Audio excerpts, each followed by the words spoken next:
Hello, my friends. It's Indiana Holmes, and it is 11:45 a.m. today. I wanted to be here at 11, but then I pushed that to 11:30 and then 12, but I actually got here about 11:30, so we're starting out over here in Frontier Town today at 11:45 with my friendly statue right behind me, looking very noble and beautiful. I just found something. I just walked into Frontierland and noticed something different, very different. So I'm going to turn the camera around and show you what I have found. Check out the Bonanza Outfitters. That's this store right here. That building is green. It looks like it's been freshly painted green. I do not know when this building was painted, but it looks different. Maybe it's been this way for a while and I just haven't noticed, but it seems so green today. And you know, looking at the paint here, when I look at the paint, I can see that the paint has chipped in some places, which would give me the impression that this is not a new change, that it's been green for a while. But this is the first time I've really noticed that it's green. I don't know, is that, it's almost like a tear in the matrix. Like, I'm sure that wasn't green, but it is green. I'll have to look back at my other videos and other still photos to see if it has been green the entire year of 2025 so far, or if it's always been green or not. I do not know, but that is just really freaking me out today because it's such a bold green. They have been repainting all of this. They're still repainting the Golden Horseshoe, so I don't know, but wow, it's so curious. It's very overcast here today. It is 61 degrees, so a little bit cooler than it has been in recent weeks. So maybe it just makes everything look a little different. It's very similar to the green that we have at the Mark Twain Columbia depot here, the loading and unloading dock. Very similar, but it's more intense. It's a different value of green. Just really kind of pops out at you. So anyway, that was kind of freaking me out this morning when I was looking at that. I was thinking, has this always been green? Is it only newly green? And then I started examining it. I'm like, oh my gosh, it's been chipped up and stuff. So it has been a while. I don't know. Anyway, here we are now out in front of the Golden Horseshoe, which is still under wraps here. Giant scrim. They're still painting it. I believe it'll still be the paint scheme that you see on these scrims here, or close to. Welcome, Thick Lady Vibes, and welcome, David Whitehead. Hello, how are you guys? So it's interesting here today. I got to the parking lot. I always park in the Toy Story parking lot on Harbor Boulevard, which is about a mile south of the park. And then they take you in on buses. And the parking lot was even more empty than it was when I came on Monday. Really empty. So I don't know, maybe everybody's parking in the Mickey and Friends parking lot, but it does seem like a lighter crowd than normal. Maybe about the same as it was on Monday, maybe less. It's hard to say, but I do notice the wait times for the rides are relatively long for this time of the day. Anywhere from 30 to 60 minutes, with many of them being 40, 45 minutes.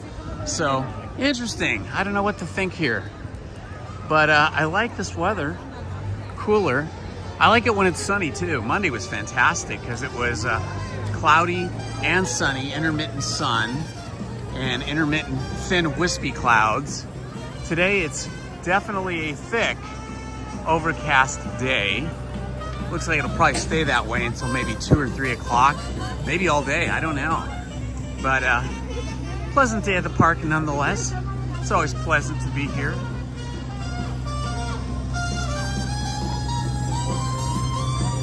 Hello, John Hammond, and welcome, my friend. Just strolling along the rivers of America today. I want to walk through New Orleans Square because there's always a chance we'll see the Bootstrappers band playing, or Tiana walking about, or possibly Captain Jack Sparrow. It's always fun to meet any of those folks, any of those characters, and it's always fun to see the Bootstrappers band. So I'm gonna wander over here.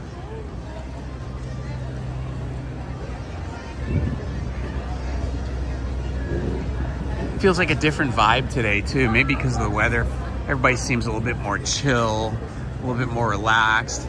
There's a little less intensity in the air of people trying to rush around and go see things and do things and wait in line for certain attractions.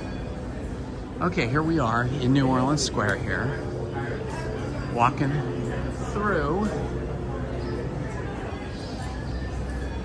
No Bootstrappers at the moment.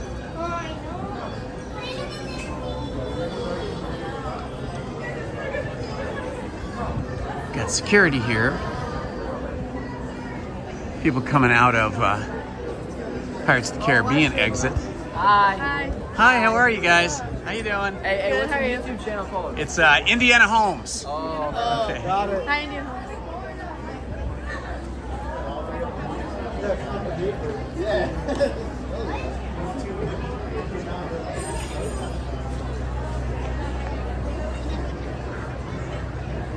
Hi, P. Ruiz. How are you doing? Job hunting, huh? What kind of job are you looking for? What kind of job is on your list to hunt for? This is a cafe that I always like here, the Orleans Cafe. It's always busy. It's substantially less expensive than the Blue Bayou. And I would even venture to say the food is better here than the Blue Bayou. But you know, you don't get those Blue Bayou, on the water bayou vibes of eating inside Pirates of the Caribbean. So you're sitting out here, but I kind of prefer this. I like sitting out here watching the world go by and overlooking the rivers of America. But it's very hard to get into the Orleans Cafe. It's always kind of packed. So probably just as difficult to get in there as it is to get into the Blue Bayou. But I think you have a better food selection at lower prices at the Orleans Cafe. It seems like a better value to me. Let's see, Haunted Mansion's looking pretty busy today. Let's see what they're showing here in terms of wait times. They are showing 45 minutes. That probably looks like 35 minutes to me.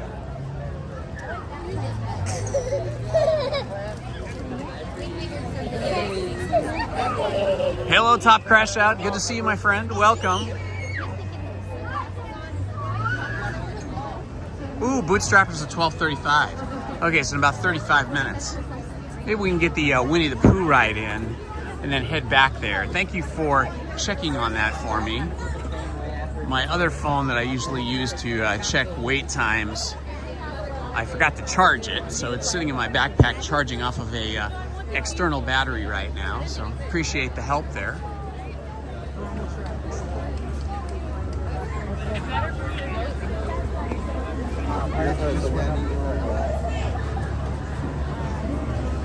Walking by Madame Leota's Somewhere Beyond shop, and up over the bridge, or it's not really a bridge, but it is technically, I think, a bridge. It's just you don't notice it. The walkway here where we are walking in front of Tiana's Bayou Adventure, formerly Splash Mountain, and over the boats that come down the water flume. They drop down the water flume here and they go right underneath us. We'll stop here and watch somebody. So the boats come down here and then they go right underneath where I'm standing. Okay? And if you walk over here on the other side of this walkway here, you'll see the boats coming out right there.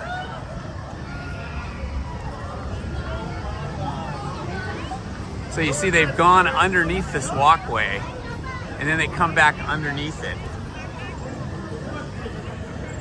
to go into the last showroom. The showroom that has the big giant fancy house and Tiana and Ray and all those folks, all those characters playing music and singing. A lot of people don't even realize that they're walking over the log boats from Tiana's Bayou Adventure, and most people don't realize when they're coming down off of that water flume that they're going underneath this walkway.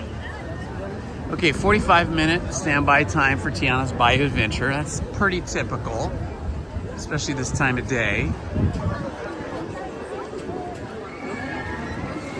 Looks like single rider line is pretty filled up over there.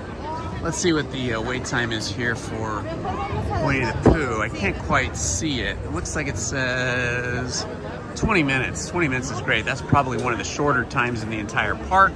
So we're gonna do that. We're gonna wait in line for Winnie the Pooh because we were reading Winnie the Pooh last night. If you joined us last night at 7 o'clock, we had our second episode of Story Time with Indiana Holmes, where I read four short stories from the Adventures of the Winnie the Pooh book last Friday, and then last night I read two much longer stories. So each time we do that, it's about an hour from 7 o'clock to 8 o'clock. So that put me in the mood for visiting the Winnie the Pooh ride here.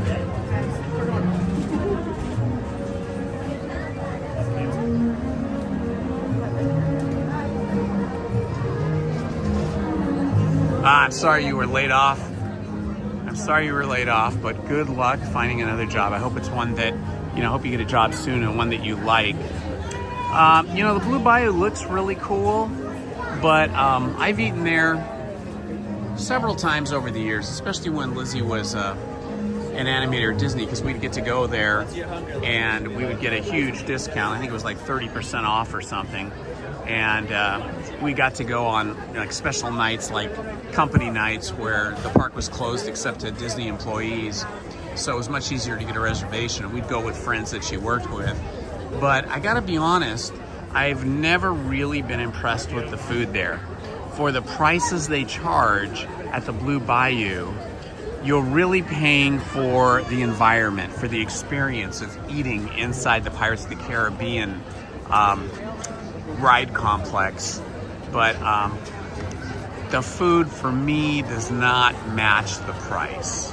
That's why I kind of prefer New Orleans Cafe, which is in New Orleans Square overlooking the rivers of America. But it's fun to do it once. It's hard to get reservations for the Blue Bayou. If you just try to get a reservation for one or two, it's impossible. But if you have a group of 4 or more, you will get a reservation much more easily than if you only have 1 or 2. Looking at the little creek here that looks like it's dried up here in the 100-acre wood.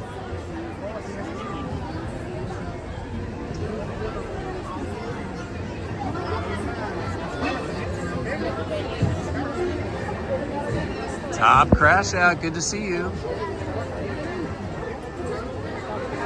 I remember years ago, speaking about the Blue Bayou again, years ago the Blue Bayou restaurant used to be a white tablecloth, white cloth napkin, very fancy experience. But I've noticed in the last few years it's no longer white tablecloth. It's just tables that are, made of something that are nice, but it's not quite the premium presentation or premium food experience that you might expect for such a fancy, specialized restaurant. But, if you want to go one time sometime, go maybe for lunch. I don't know if it's any cheaper for lunch or dinner, but it's fun to do it one time, especially if you can sit at a table that is like at the edge of the restaurant, right next to the water. That makes it a lot more fun too.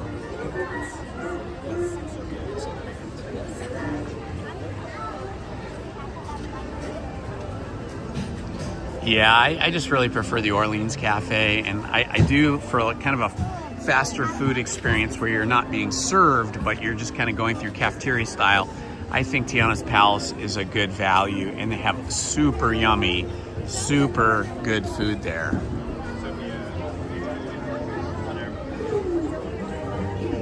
I always think that like the New Orleans Square and its restaurants are designed to really reflect and represent New Orleans, the city, you know, because Walt was inspired by the South and by New Orleans. He loved New Orleans and the South and Southern culture.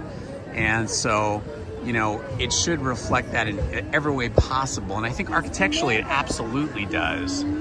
And with now character. Welcome to the many inventions of Winnie the Pooh. For the shortest and sweetest way possible, please step off. We follow the lines, bring side by side. You must do with your entire party. Fill it in honor of the number place ahead of you. Once again, please fill in all that space in front of you. All those gaps good, all those gaps will be clean.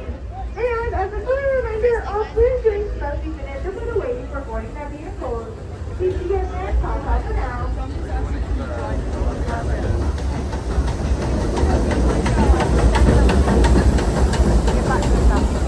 Okay, stop talking there because the cast member was speaking over the loudspeaker very loudly. Now I forgot what I was talking about. Oh yeah, so, you know, Walt really designed New Orleans Square to, you know, his inspiration was the city of New Orleans, right? Front Street, Bourbon Street, and all that kind of stuff, and the music. And I think with characters like Tiana present, and you know, in New Orleans Square throughout the day, that really helps a lot. As does the Bootstrappers band, because they're, you know, a pirate band. So the whole thing of New Orleans Square being inspired by the city of New Orleans really is great, and I think they do a great job in every way. With the, you know, Cajun style or inspired food. I'm just not a huge fan of the Blue Bayou because it has this air of exclusivity and cost is high. But if you've ever been in New Orleans, and I have three times I think now, the food there in New Orleans is absolutely spectacular. And if you go to a premium restaurant like Commander's Palace, which has been around for probably 150 years or so, or maybe 120 years, the food is next level, not like something you find in the Blue Bayou. So I wish the Blue Bayou had food that was at least, you know, 80% as inspired and as tasty as what you find at Commander's Palace, but that is not the case. So anyway, I will stop talking about that. Sorry, guys. Welcome, welcome, welcome, everyone. This is Indiana Holmes. You have found us. We are here on a overcast Wednesday in spring, and it is now 62 degrees. So it's a little cool today, but not cold and definitely not hot. Very enjoyable. Nice way to spend the day. The parking lot, as I said earlier, over at Toy Story parking lot on Harbor Boulevard was quite empty. But the park does have a pretty good attendance here today from what I'm looking at, especially in this land here. But overall, I would expect that today's attendance is much lower than normal, just based on the parking lot I parked in. Of course, you might have had the majority of people parking in the Mickey and Friends multi-tiered parking lot, and so therefore there may be more people here than I am estimating, but it still feels a little bit light, which is good, you know, because we're still in a spring break season, as some schools are still on spring break. Coming into the park, when I went through security, the security worker there told me that it's been light all week, light attendance all week. So that's a good sign for people that want to come and not be overwhelmed by crowds. So we're waiting in line for Winnie the Pooh. Last night I read a couple of long short stories. Sounds like an oxymoron, right? Well, 2 longer short stories. It took an hour, about 30 minutes for each story, from The Adventures of Winnie the Pooh on my new Story Time with Indiana Holmes video series. I'll be doing that again Friday night at 7 p.m. So if anybody wants to join us, just tune into this channel and we'll be live at 7 p.m. on Friday. And I'll be reading probably however many I can get through, 2 or 3 stories from Adventures of Winnie the Pooh from 7 o'clock to 8 p.m. It's kind of a fun way to wind down your day, and on Friday wind down your week, and just kind of reacquaint yourself with Winnie the Pooh, Christopher Robin, Piglet, Owl, Kanga and Roo. Those characters are so awesome, and the way that A.A. Milne wrote is interesting because, well, you'll understand it when you hear it. It seems very odd to read it and even to hear it. I remember as a kid I was confused because the first person and second person are often confusing in the way he writes because he is writing from the viewpoint of Christopher Robin, but also Winnie the Pooh. And so sometimes it's difficult to understand, wait a minute, who's he talking about? He's talking about himself, but he's talking about Christopher Robin. So it's really interesting. The more you read it, the better you get to understand it.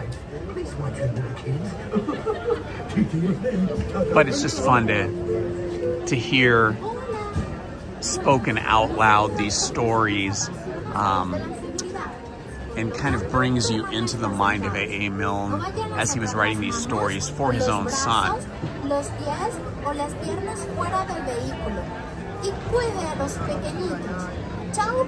they are, the cutest ride cars in the world, in my opinion, are these beehive, honey dripping cars. I just love them.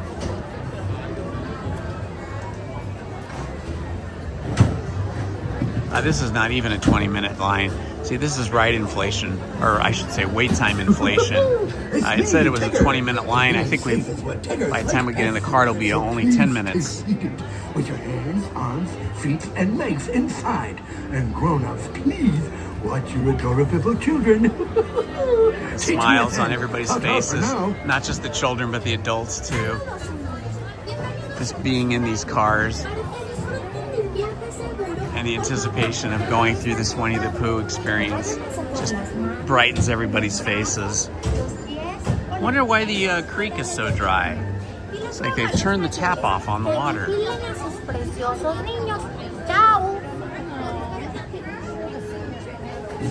Winnie the Pooh loves his honey, spelled H-U-N-N-Y. That's the same way they spell it in the book. There's Owl's house up there in the tree. Very cute. One. Alrighty.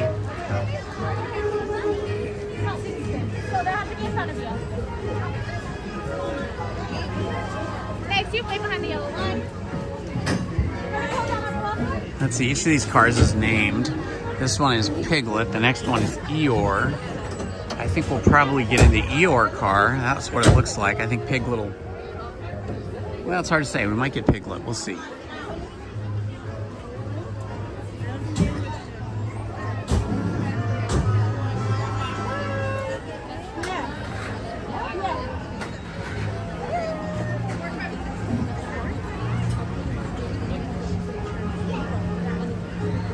Okay, Piglet's going through to the next group of people, so we are going to be on Eeyore. Here we go. We're on Eeyore.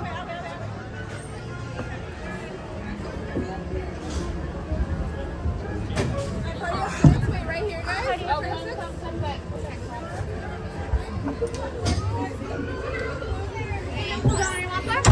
Hold on on your left leg, please. Come on in. Go ahead and take your seat. look at the honeycombs. Good, and hold down on your left arm. Hold down and push up.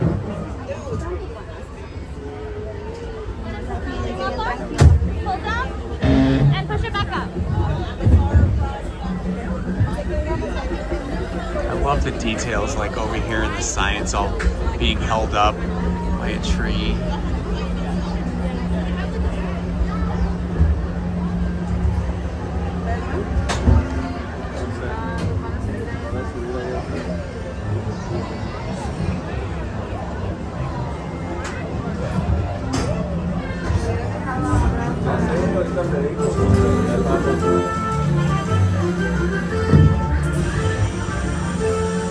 One blustery day in 100 years, a little bear named Winnie the Pooh set off in search of honey. Look, Mama, look! I'm a fire! Happy Wednesday.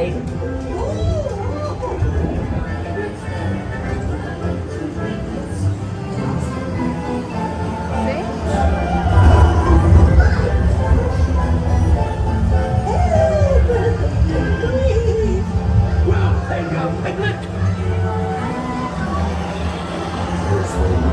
And now this. This is fun! Goodness gracious.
What a wonderful dream.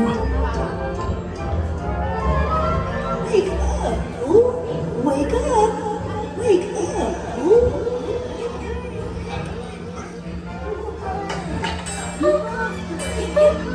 Oh boy, it's your birthday. It's time for your party, Pooh.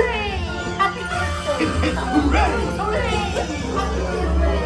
Happy birthday, Pooh. I do hope you like my gift, Pooh Bear. I've never seen so many presents. Hope you like my present. Presents for Pooh. Oh, that was fun.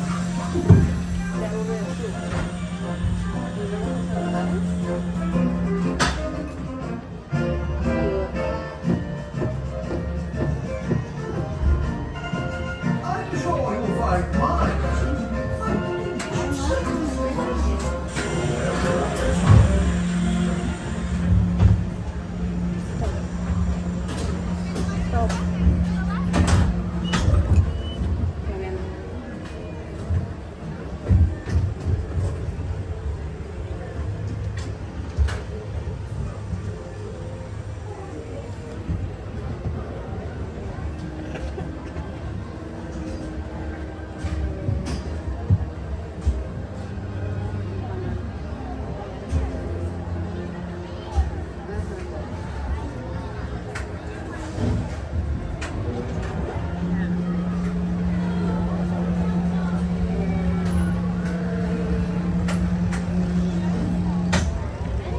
Backwards on your step, exit to the right-hand side.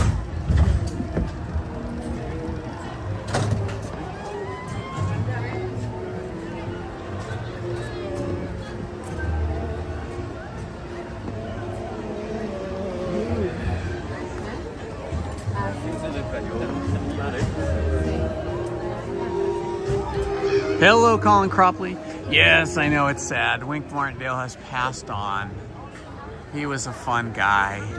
He brought us so many great memories, so much entertainment as a game show host. Really great personality.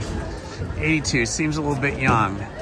You know, it's hard though. It's hard to get through your 80s. Oh, there's Tigger.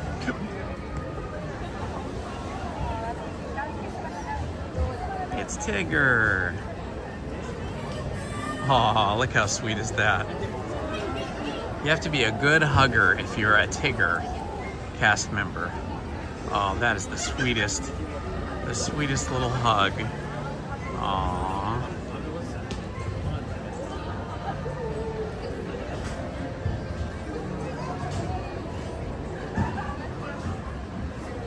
So cute.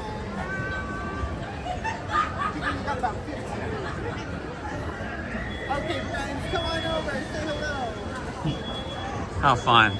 You know, I think Tigger, if memory serves me, I'm not sure about this. You guys could Google this and let us know in the chat. I think Tigger was not an original Winnie the Pooh, Adventures of Winnie the Pooh character. I don't believe he was created by A.A. Milne. I think he was added by Disney. I know, for example, Winnie the Pooh in the A.A. Milne books, The Adventures of Winnie the Pooh, and then also The House on Pooh Corner,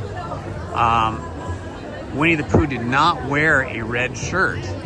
The Disney Corporation added that when they got a license to use the Winnie the Pooh stories and characters at their theme parks and in animated films. So I think in addition to adding the red shirt to Winnie the Pooh, I believe they also added Tigger into their stories. Somebody fact check me on that. Maybe Google that and see if I'm correct on that or not. Excuse me.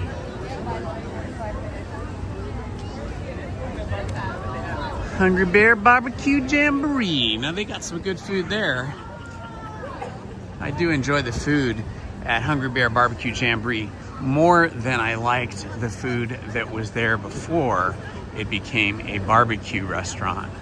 I think they really improved and elevated the quality of the food and still kept the price very reasonable. Hello, Main Street Paul. Thank you.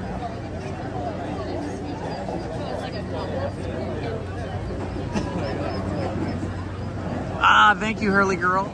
Thank you for verifying that for me. I thought that was the case. So yeah, Tigger was not an original character created by A.A. Milne. That was a character that Disney added.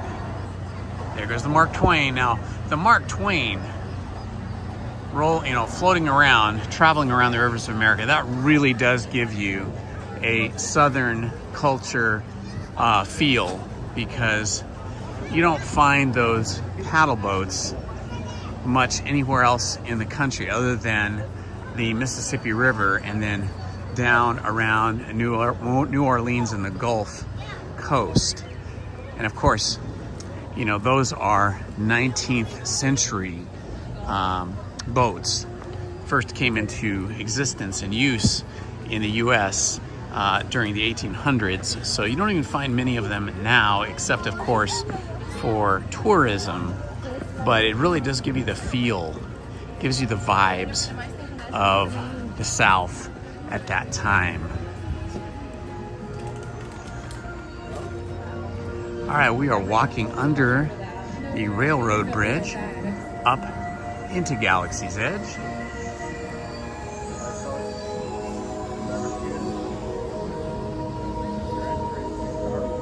Hello, Toshiba, my friend. Good to see you. Thanks for joining us last night for story time. We'll see how that goes. Looks like we almost doubled our viewership last night. On Friday, we had 10 people watching and listening to story time. Last night was 18 by my count. So we'll see we can grow that audience into a fun family of friends that enjoy. I have to do it in a little while because it's far away from where I am now. Let's see what it says here. Oh, standby line and lightning lane are closed for Rise of the Resistance. So that makes me think that the ride broke down. It happens frequently on Rise of the Resistance where you'll be in line sometimes for 10 minutes, sometimes for 60 minutes, and they will announce that the ride has stopped functioning, and they will let you know that you can either stay in line or leave. And then if it's very serious, then they will just ask everybody to leave the line. So we're not going to get in that line right now for Rise because it's obviously going to be a while before they resolve that issue. They usually have some kind of issue with the ride cars getting out of sync, and then they have to reset them.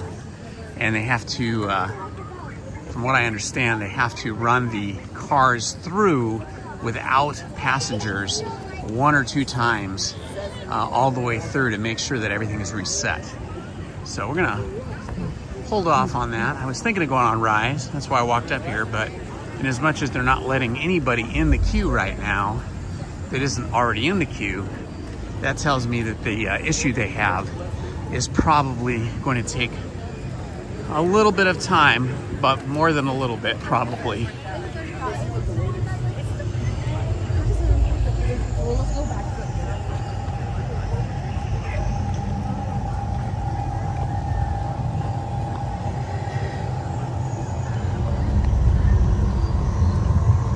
Wow, Millennium Falcon Smuggler's Run is 60 minutes? That's crazy. I'm gonna walk over there anyway because I do single rider, so with single rider, might be able to get on and off quicker. But I would guess that Smuggler's Run, which usually is not longer than 30 or 40 minutes on the busiest of days, I would guess it's probably got a long wait time because Millennium Falcon has broken down.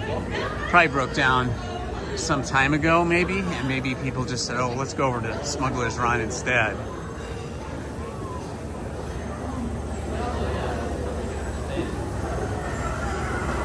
Oh, I see the Mandalorian walking our way. I'm gonna stand here in the light till he comes into focus.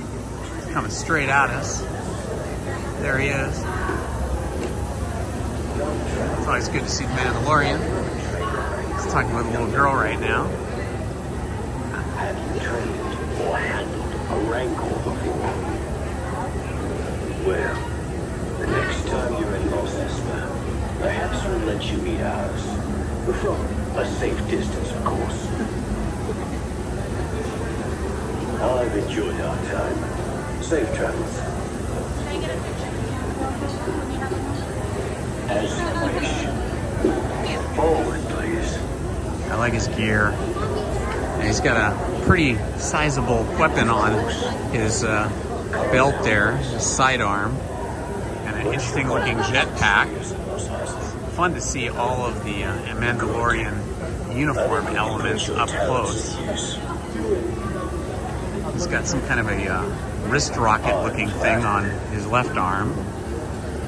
Thank you, Mama. Hey, travelers, just a heads up. Boba Fett is off patrol right now looking for bounties. Oh, Boba Fett. I'm sorry, I was saying Mandalorian, but it's Boba Fett. Boba Fett. No wonder his uniform looks a little different. I'm sorry. Okay, good. Certainly. Boba Fett. Right here for you guys. I'm excited to meet you. That's correct. Very good. That Travel was on. fun.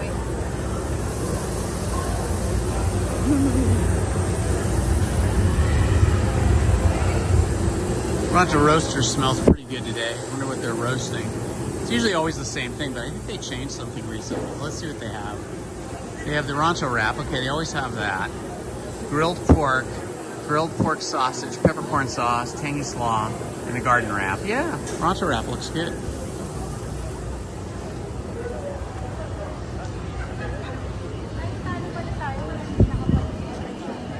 Boba Fett, yes, Kelly Lang, you are right. I was mistaken in my excitement. Hello, Kelly. Good to see you. Ah, I see Luke Skywalker down here underneath the Millennium Falcon. It's always fun to see.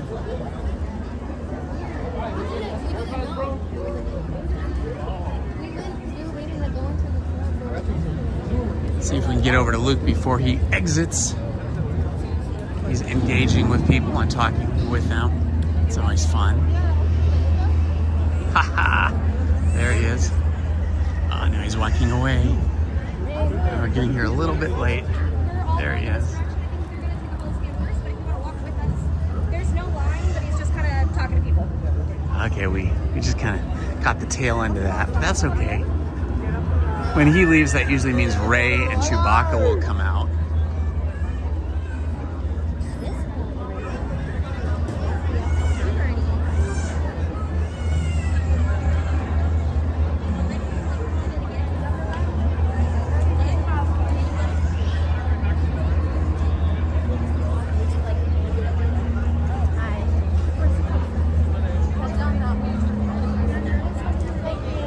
I think Lizzie and I will be going to Knott's Berry Farm tomorrow. Probably do a little live streaming of that. We're gonna go and enjoy the Boysenberry Festival and eat our way through the park. See some of the entertainment there.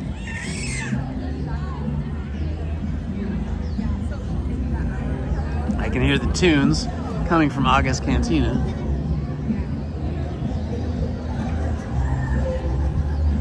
I have no idea what this control panel does here, but it looks very interesting. And then back here we have these doors to a mystery room. Lots of mystery entrances and exits around the park to rooms we do not have access to. Ah, this is so pretty. Look at this. With the clouds. This is spectacular. What a sight. What a sight. I love the scale of the spacecraft here. This whole land, the scale of this land is amazing. This is what $1 billion gets you.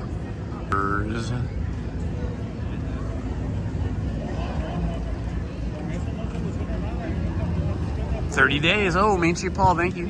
Main Street Paul is reminding us that it's 30 days left until the 70th anniversary of Disneyland.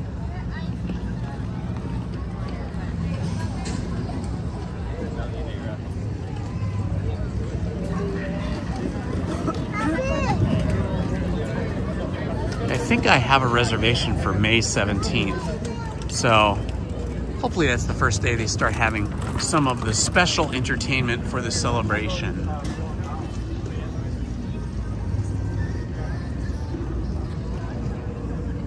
Go check out the outfitters over here.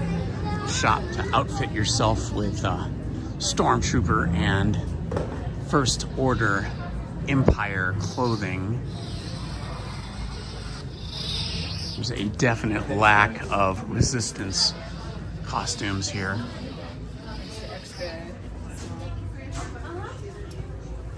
That is pretty cool.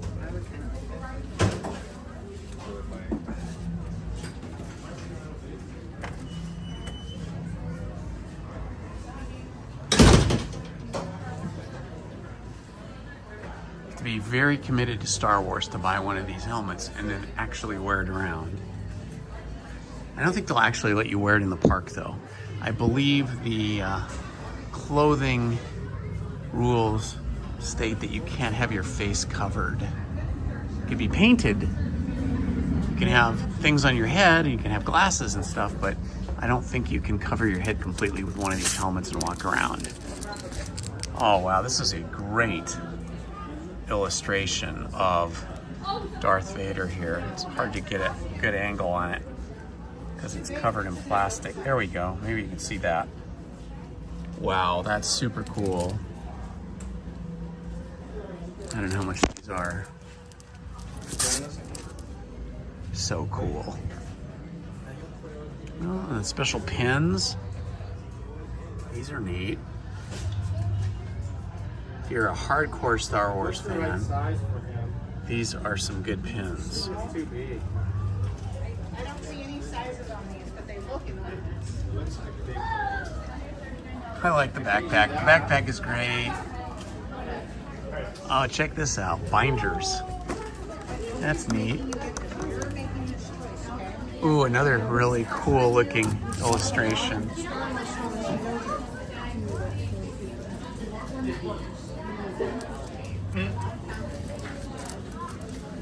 I see people walking around with these hats sometimes here in the park. First order hats. Oh, and they even got the first order jackets.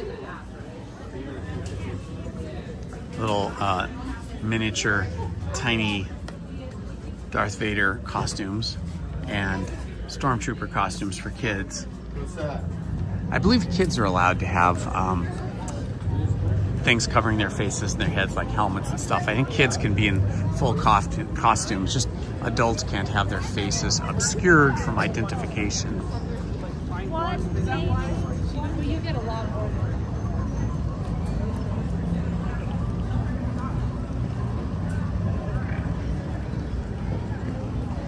Is it this Friday or the following Friday that Indiana Jones is going to open? Is that like, what is that, April 26th or 27th, something like that?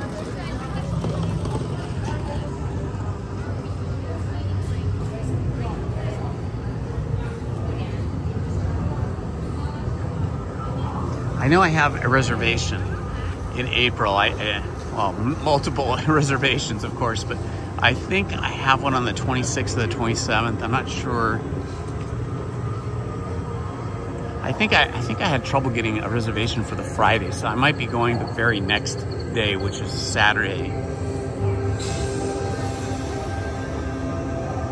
Oh, April 25th. Huh. Okay, April 25th. I don't know. I'll have to check and see if I have a reservation for that.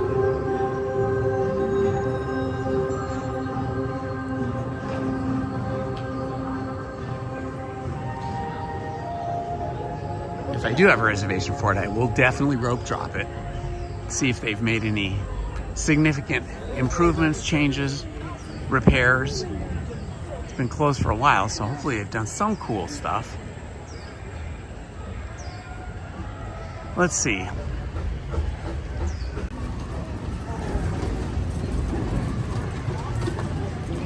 It's starting to warm up a little bit now. The sun is starting to break through the clouds a little bit. Kind of pretty.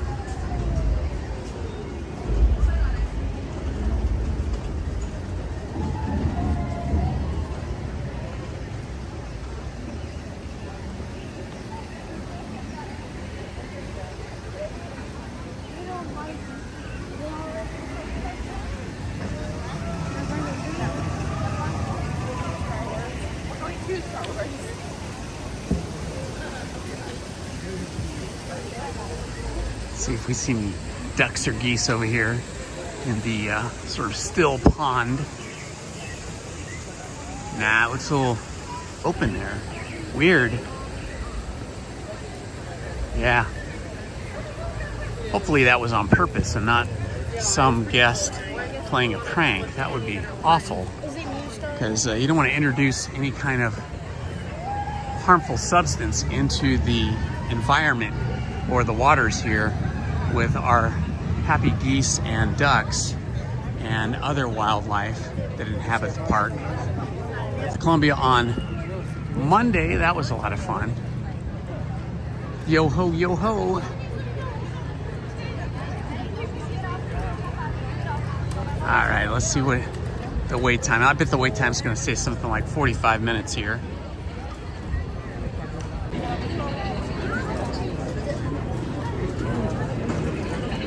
It is, ooh, it's 55 minutes. Okay, I think we'll skip that.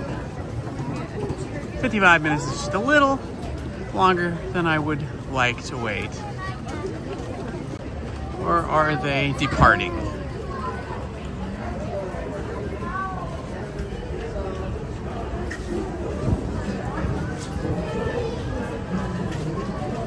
Are they departing or are they disembarking? It's arriving.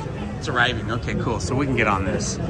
They're going to be, these guests will be disembarking momentarily, and then we will be able to board the Great Columbia. A genuine replica of the original Columbia, which was the very first American ship to circumnavigate the globe after the United States was founded. Welcome back to Frontierland, everyone. Please remember to gather all your belongings, take your time, look down, and watch your step as you exit down the right-hand side of the ride. And enjoy the rest of your day here. I have not tried the corn dogs on Main Street, Paul. I'm not that big of a fan of corn dogs, to be honest with you, because I don't put ketchup or mustard on my hot dogs. So corn dogs do not excite me.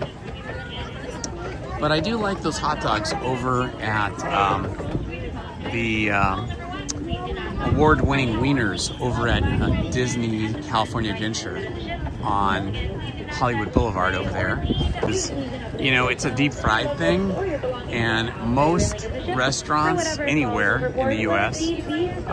fry their foods in vegetable oil. And although that sounds like it's a good idea, a vegetable oil is actually really bad for you because it's a waste product, actually, from corn, usually corn. Or placing of young sailors upon them, and the young ones must be watched at all times. The waters be cold and deep, and our crew cannot swim a stroke. So whosoever falls overboard will be staying overboard, and it will be duly noted in the ship's log, lost at sea.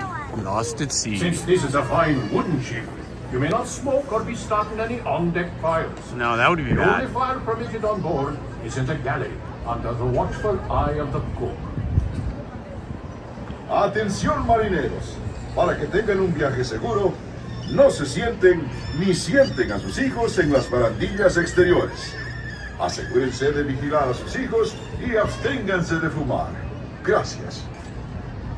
If Now you're look lively, mates, for we are sailing with the tide, and the tide waits for no one. there's not that many people on the boat today compared to Monday. You can tell it's less crowded today. If you're interested in the history of the Columbia, then you can search my channel. I did a history video, an in-depth, deep dive history of the Columbia, and it's research, how they researched the construction of the original ship and how they had it built. Unfurl the spirit sail. All hands, ease the weather braces. We sail a true course, south by southwest.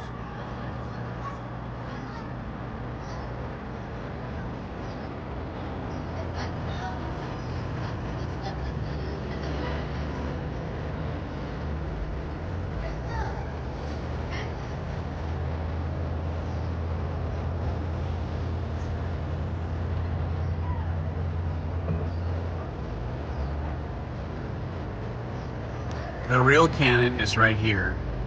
As real as it can be. Of course, it's not really a real cannon made of iron like it was back in the day and shooting black powder cannonballs, but it does make a loud noise. So you could call that a real cannon, but it's I think the only one that actually fires anything, and it really just kind of makes a big boom noise and a little bit of smoke.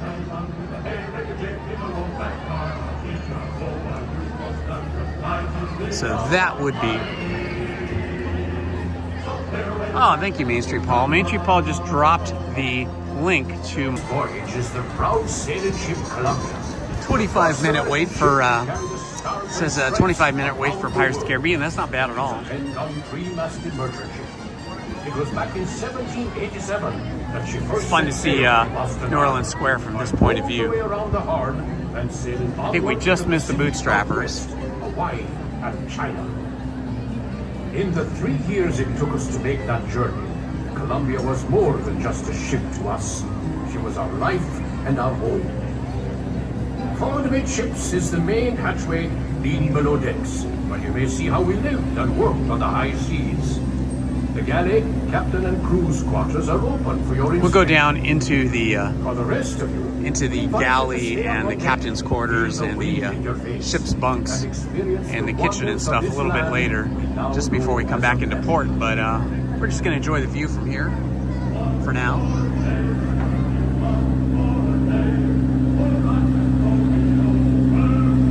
Yes, exactly. Pete just mentioned that there is a secret tunnel that's bricked up here, right there. Let's see if we can zoom into it. Right there. This bricked up, theoretically, goes into the Haunted Mansion. Secret entrance and exit.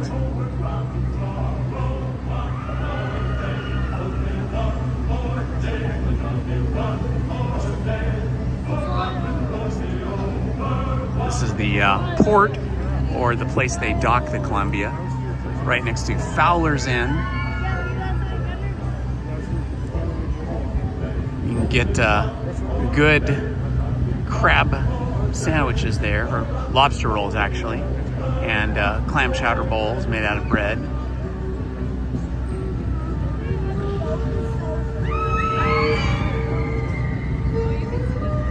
And here's that area right there where you get to see people come through underneath the footbridge in front of, they're all laughing and they're all wet, in front of Tiana's Bayou Adventure right there. Here's some more. Those people were fully prepared. They all, well, at least 4 of them had pretty colorful ponchos on. Our first ship to Columbia was one of the first American vessels to explore the Pacific Northwest. It was in 1792 that this very ship braved the sandbar and discovered a mighty river, which we named the Columbia, after the first ship to sail our waters.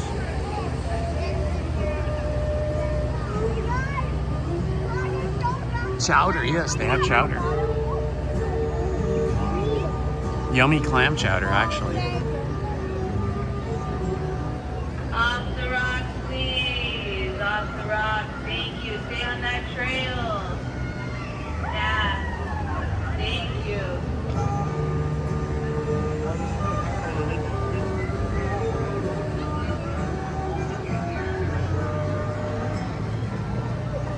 Here's the Davy Crockett canoes, some of the biggest, longest, widest canoes I think I've ever seen in my life.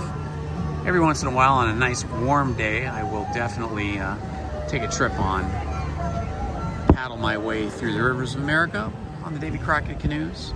It's always fun. Ah, some good pirate music. Arr.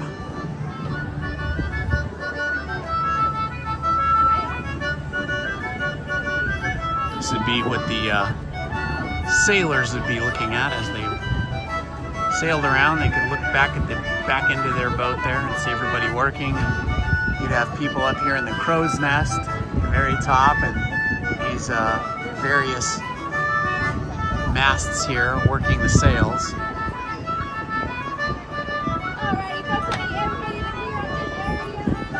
Okay, she's going to fire the Just ahead cannon is the most treacherous part of our journey.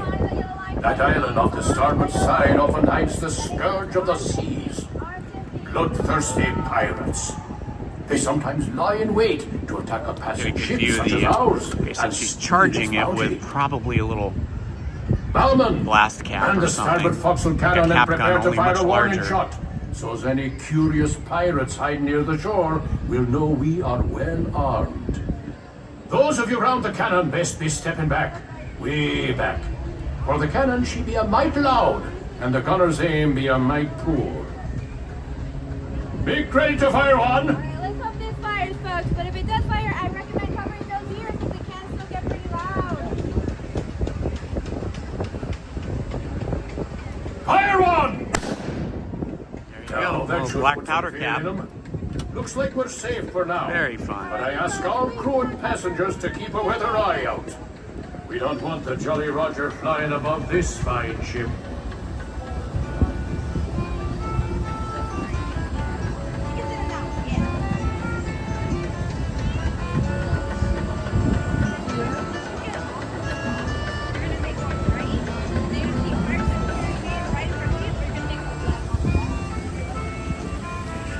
that. We got some nice geese down there.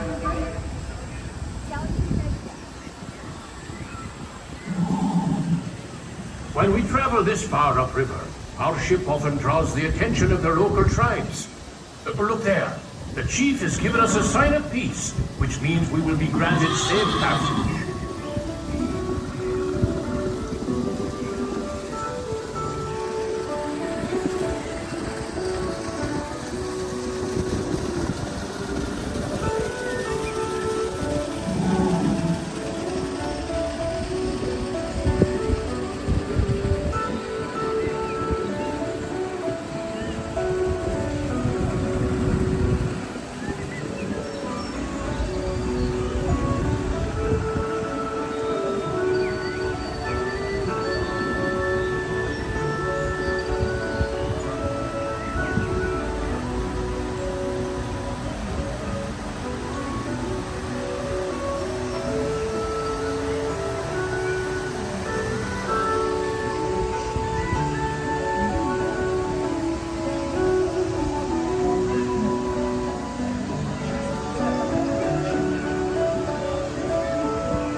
Got some hungry beavers down here.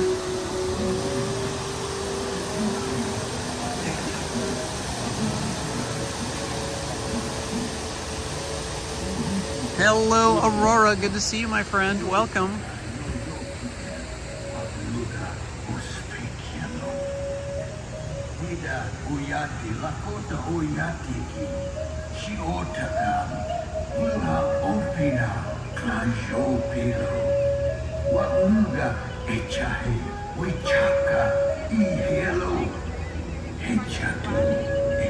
Just ahead, a tribe of Plains Indians has set up camp by the river. Since they have no written language, tribal leaders like that wise shaman on the rock over there pass down their wisdom and knowledge through stories and songs. During our voyages, we sometimes stop to barter and trade with these local tribes. Villages like this one have helped many an explorer learn how to survive in this vast frontier.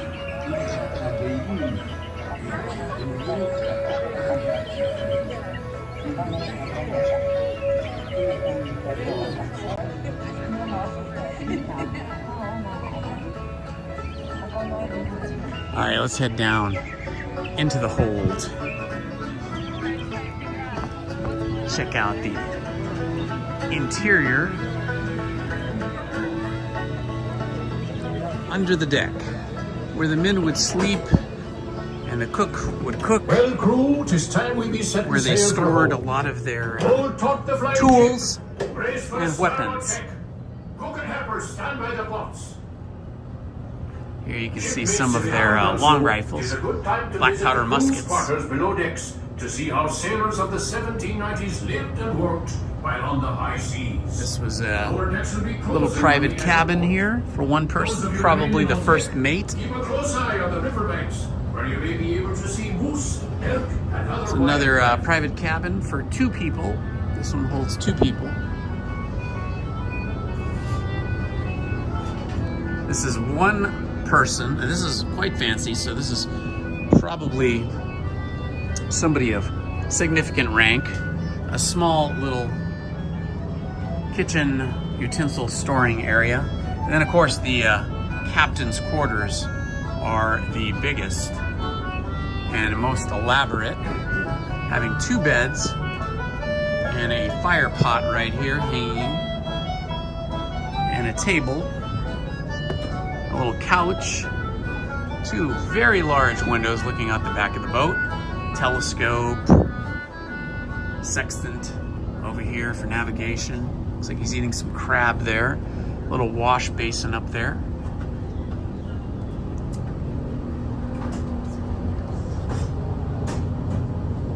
Another single berth. Off the starboard And another are single the last berth. remains of an old shipwreck, And rumored to carry off fortunes here we've and got gold. a It lies in floating Smuggler's Cove, furnace a or place of dark and floating dangerous fire pot, deeds and so they secret could be midnight cooking their meetings. tea or heating their tea, I should say. This cove and back to This civilization. is where they would keep the hot coals. More muskets up here. This big barrel is probably full of water, but it could have been filled with rum.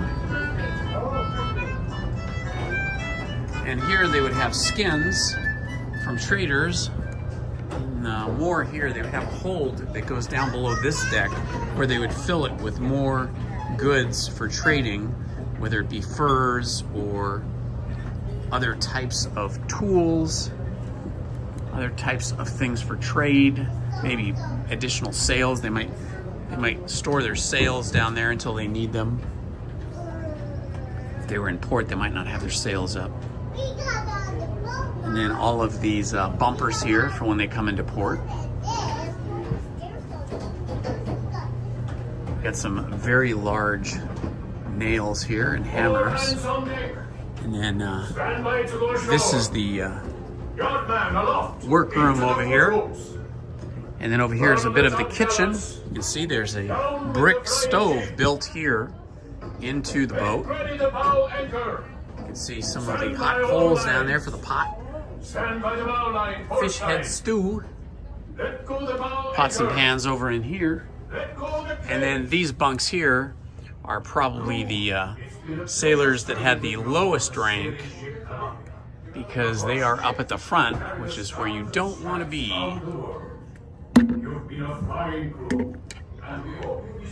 And over here, this is the blacksmith's station. So you can see there's fire in there as well. And then they could melt iron here to make tools or weapons or whatever it might be. And you can see we've got the, I forget what you call this thing here, but it goes open and close to bring air to the fire. And then you've got your anvil. This would probably be a barrel of rum here.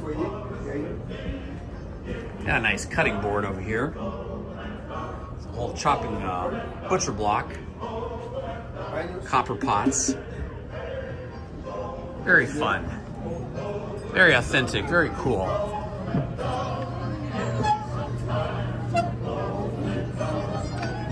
And we are back in port.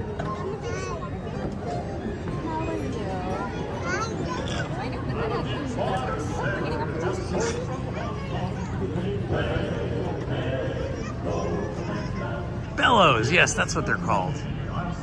Thank you, DePete. Sometimes you forget words that you never ever use. I never use the word bellows, but yes, they are bellows. You see some of the cave system here across the way at the Tom Sawyer's Island. Those caves can be very small and tight, very difficult if you're an adult to get through them, but fun if you're a kid. I can get through some of them, but not all of them. Thank you, Kelly. I'm glad you enjoyed that. Over here at Lafitte's Tavern, we have a water wheel, which would be powering whatever it is they need to do there.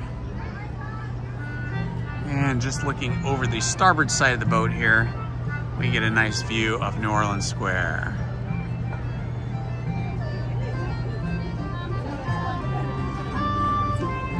They actually have life jackets here.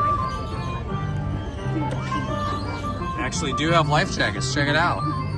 This must be a requirement of the Coast Guard or California Maritime, that even though this is a replica boat that is probably traveling in only maybe 6 or 8 feet of water on a track, we still have life jackets, which is good. Everybody should be safe.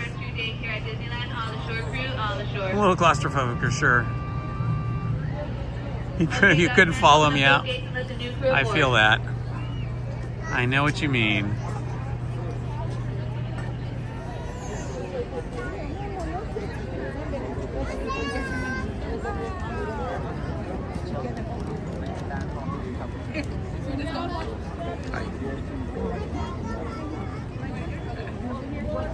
aboard the sailing ship Columbia Cruise and make your way up the brow. I don't really know how deep the river is. I haven't found anything that tells me definitively from Disney itself, but I am guessing that probably at its deepest points it's maybe 8 to 10 feet deep, but could be as shallow as 6 feet in other areas. Hard to say.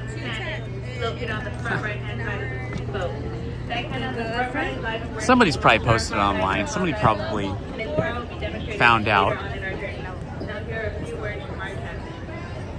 Welcome aboard, crew. This be the captain speaking.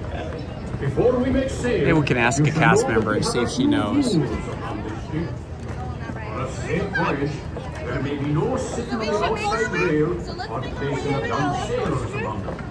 And the young ones must Hey be Jennifer, do you know how deep the water is in the rivers of America? It's about 12 to 24 feet depending on where it is. Oh, okay. Yeah, So it's deeper like- than I thought. overboard. We'll be staying overboard. Okay. Oh, very good. Thank you. So Jennifer, who's a cast member here, says that the river varies between 12 and 24 feet deep, and that it is deeper over here where they do Phantasmic, where they have, you know, all the pipes and all of the fountain heads that pop up, or not pop up, but that spray the water. I guess they pop up. I don't know if they go up or down, but the water comes out anyway. That's interesting. 12 to 24 feet, that's much deeper than I thought it was.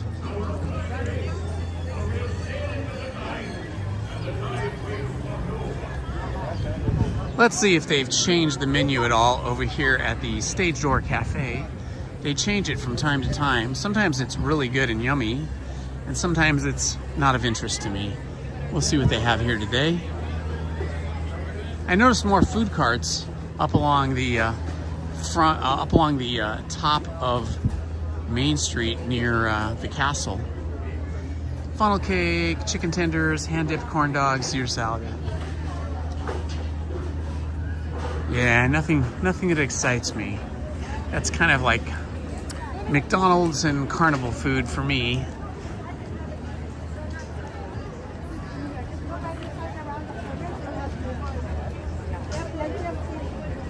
Oh, absolutely, absolutely. Hey, you can drown in 6 inches of water, so you know, anything deeper than that, let's just say even 3 feet, would require life jackets. I'm thinking if something went wrong, you know, little kids could easily drown in 3 feet of water. I mean, adults could stand up, but not all kids could.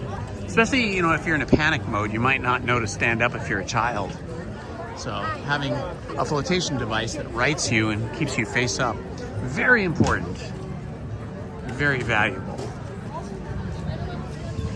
All right, we had a request for Star Tours earlier. Let's go walk over there to Tomorrowland and see what the wait time is for Star Tours, because Star Tours has the Season of the Force makeover. I don't know, makeover's maybe not the right word, but show, as a Star Wars show, which is actually really, really cool. I think I remember when it was Captain EO, I think. Star Tours was Captain EO at one point, I think. I'm trying to remember back, which was sort of a Michael Jackson themed thing. Michael Jackson space themed kind of ride. I don't know, it's been so long now, I forget exactly how that went. Michael Jackson was very popular for a while in the mid 70s through, I would say, through about the early 1990s. I got to know him in about 1983, and right before Thriller album came out, and he was still writing Billie Jean and developing his dance style for that album. He tried to teach me how to do the moonwalk, and it didn't go so well. I did not have his skill and rhythm that he had, but he had a good laugh trying to teach me how to do it. I had to laugh at myself too. He was a nice guy. Although, of course, later on some terrible things came out about possibly his activities, which we won't go into here, but Hopefully those things aren't true. We don't know though, we'll never know. Look at that little angry.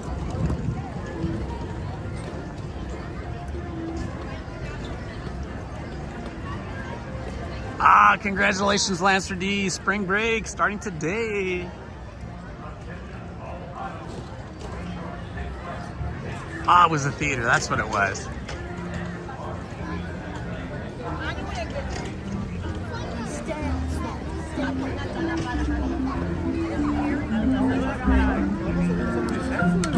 Okay, it's looking pretty busy over here in Tomorrowland.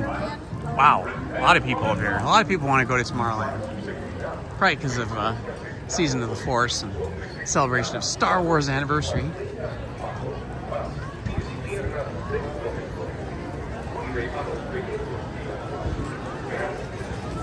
I wonder if they'll do anything extra special for Star Wars in 2027.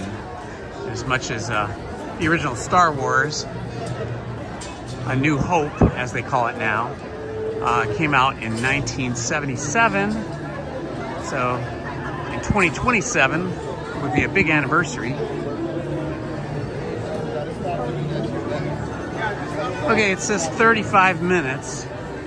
35 minutes for Star Tours. That's a pretty long time, but we'll give it a shot.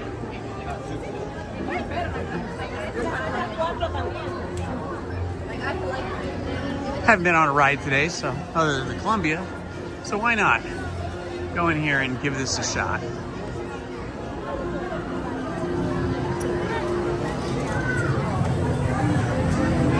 Oh, it's dark in here today.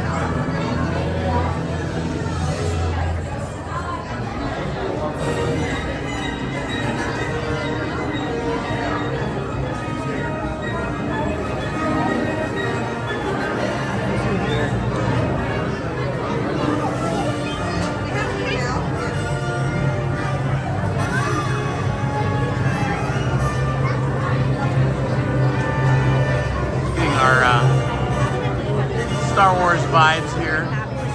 Love the murals up on the walls here.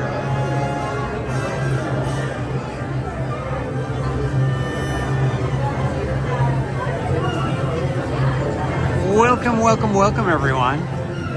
This is, if you're new to the channel, please like, subscribe, and hit the notifications button. And say hi to everybody.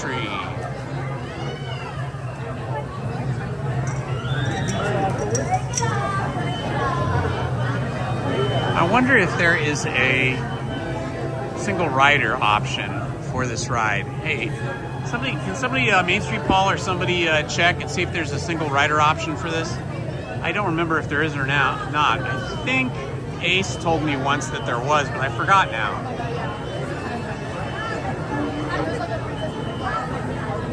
I know there's single rider for Space Mountain.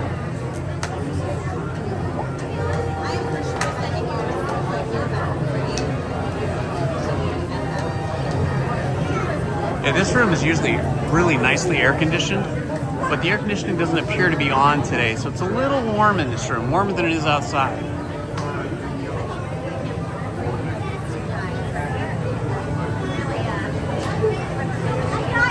Yeah, that sounds about right to Pete.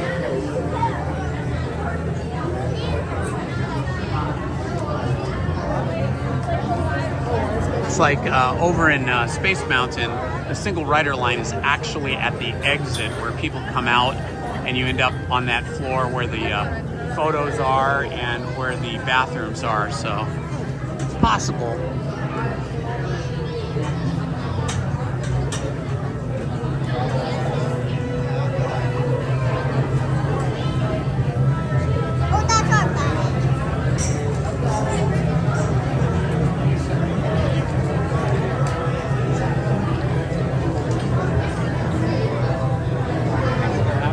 The line's moving along decently.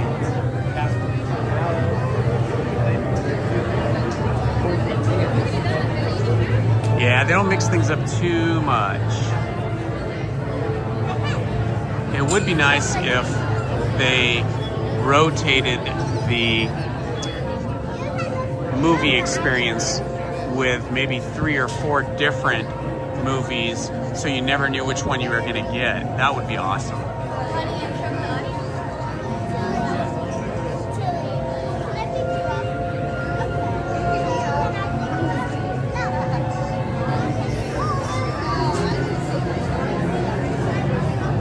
Star Wars was important because it actually changed the genre of science fiction film with its release.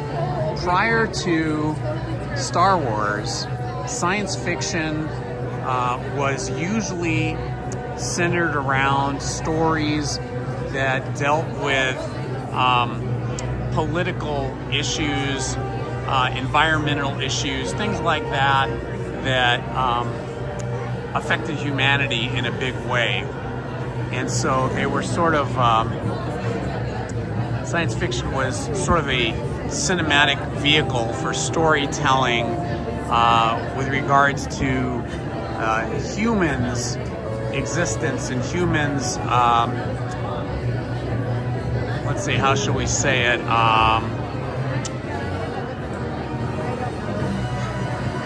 Sort of morality and consequences. So when Star Wars came out, it was completely different because it dealt with this, you know, galactic universe far, far away, and in a time far, far away as well, with original characters, and really had no relationship to Earth or humans at all. And it really launched science fiction into a different direction. Not to say that the traditional storylines of science fiction went away and don't exist anymore, but it broadened science fiction and made it more about fantasy and not just science fiction consequences or stories relating to humans.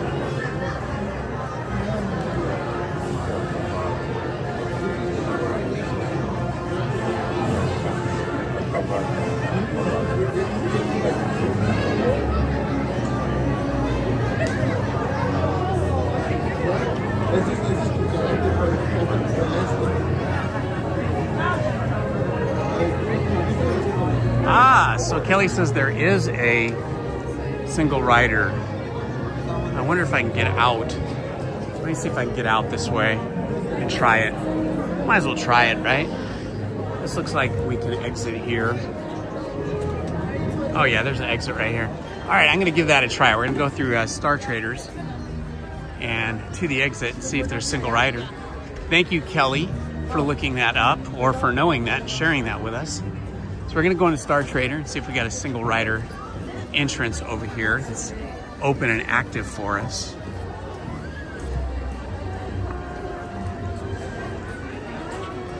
It's fun being in that room though and just looking at all those murals again.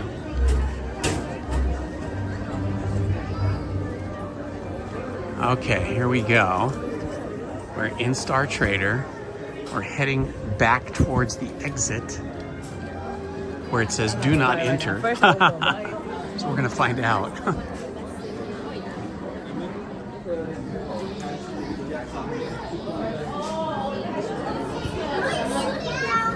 I don't know, Kelly. Let's see what she said. Where?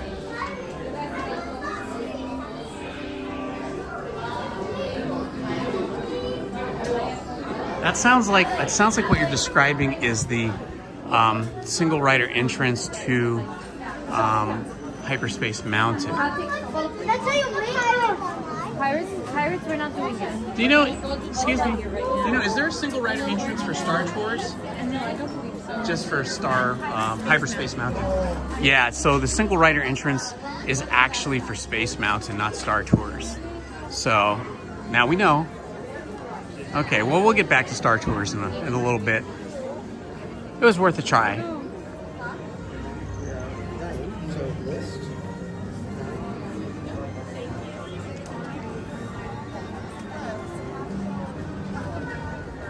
Yeah, here's the single rider entrance for Hyperspace Mountain.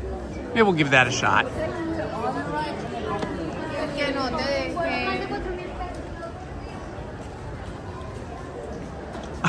Don't worry about it, Kelly. It's no big deal. We can still do Star Tours later. We'll just head on up over here to Hyperspace Mountain. It was worth a try. I thought somebody had told me once that there was single rider for Star Tours. I mean, I feel like that cast member didn't definitively know either. She says, I don't think so, as opposed to yes or no. Ooh, there is a big line here for single rider.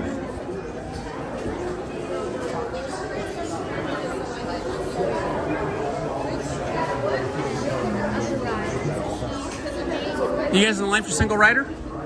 Or no? Okay. Are you guys in line for single rider? No, sir. Okay, thank you.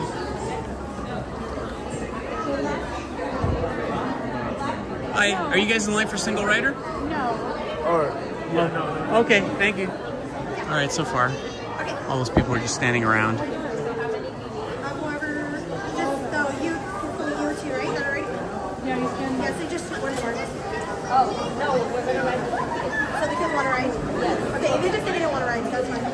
Sometimes Google is, most of the time Google is pretty good, but sometimes it's not. It can get things wrong.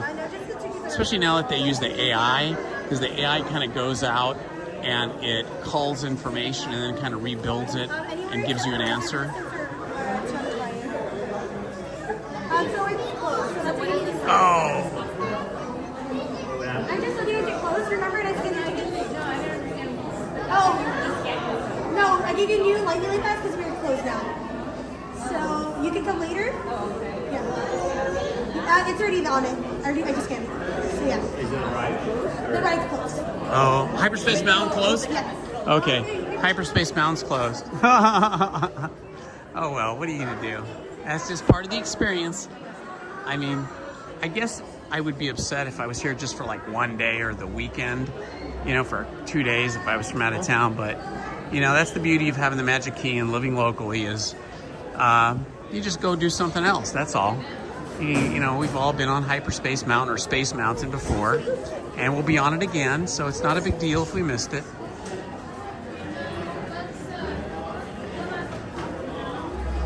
Yeah, you think it's gotten worse with AI? I could believe that.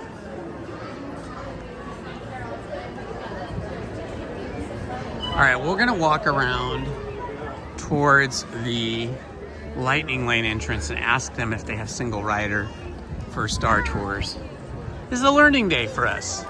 See, it's good. It's good to learn these things.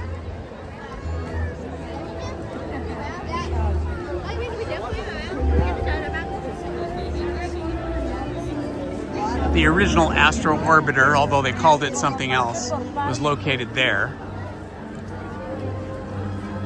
It got redesigned and moved to the front of Tomorrowland during one of the renovations, I believe in the 1990s.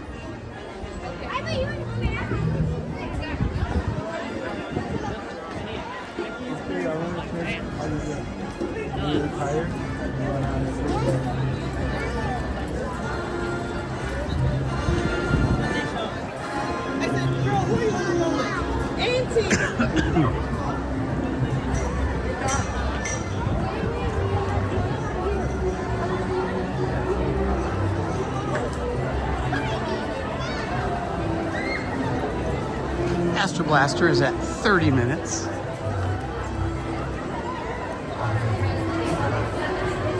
See, there is a Lightning Lane on the other side here. Sometimes single rider and Lightning Lane are one and the same or right next to each other. So let's check this out. Lightning Lane. Lightning Lane. Yeah, no single rider. Well, the Lightning Lane is really long. That's probably why it's such a long time here. Long wait time. Because so many people are in Lightning Lane.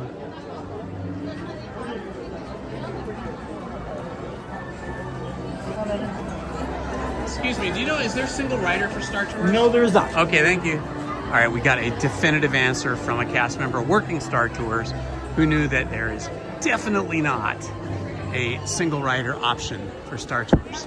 We're gonna come back to Star Tours later because it's a little busy right now. Tomorrowland in general is a little busier than I would think it would be, but it is. I could tell by the like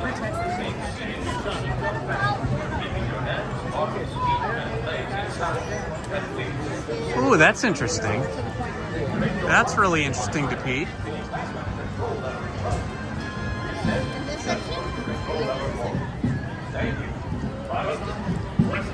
Oh, I hear the band. Are they just arriving or are they just leaving? Oh, they're playing Star Wars music too. Nice. Love it. I must go towards the Star Wars music.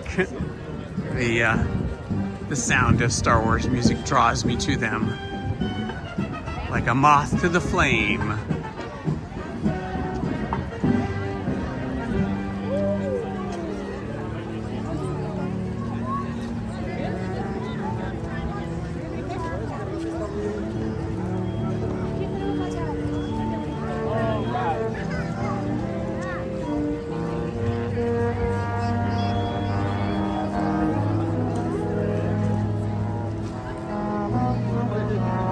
There they are.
That was super fun. Well, we didn't get into a Hyperspace Mountain or Star Tours, but we did get our Star Wars vibe on with the Disneyland band.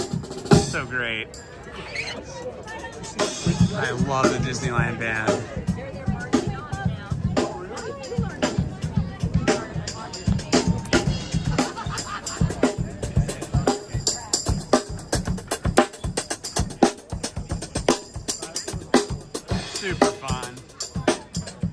super, super fun.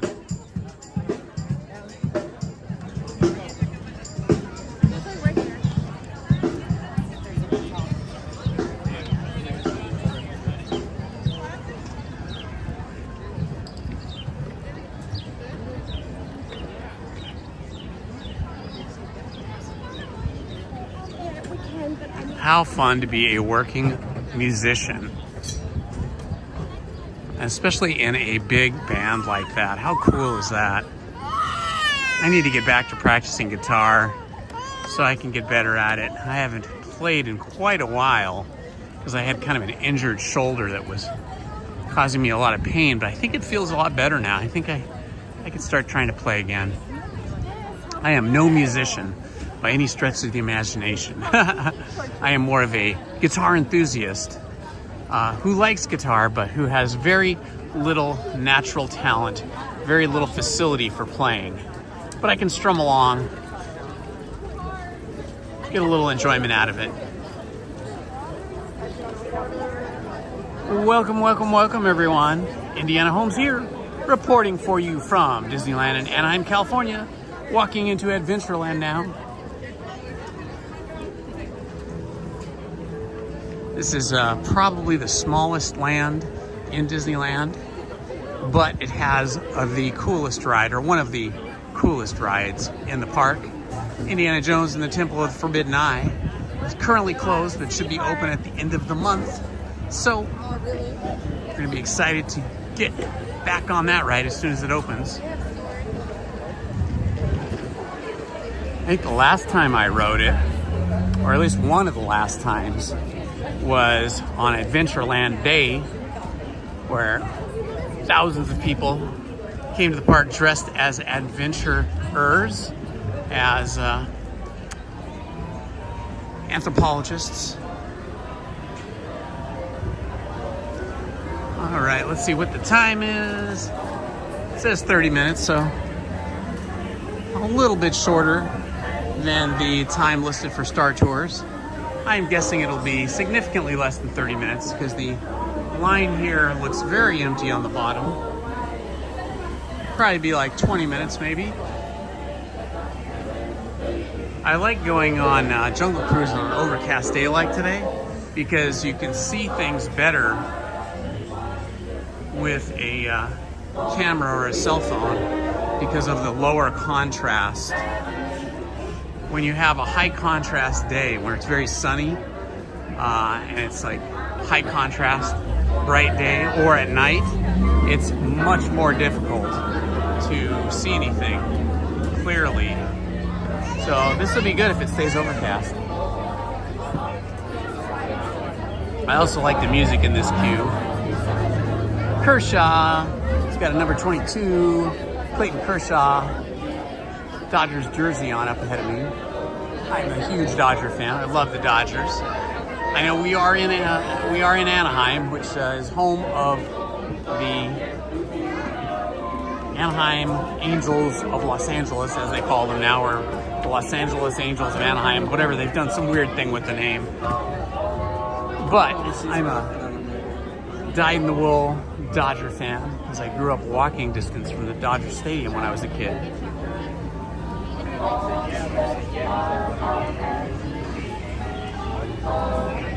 Jungle Cruise a coming.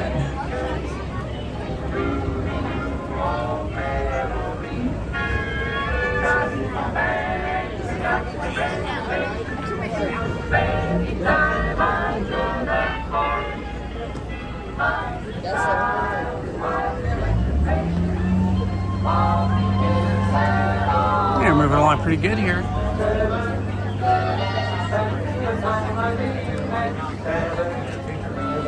Yes, this is true. It translates to the angels. That is a funny observation, but you're absolutely right. It was really silly when they...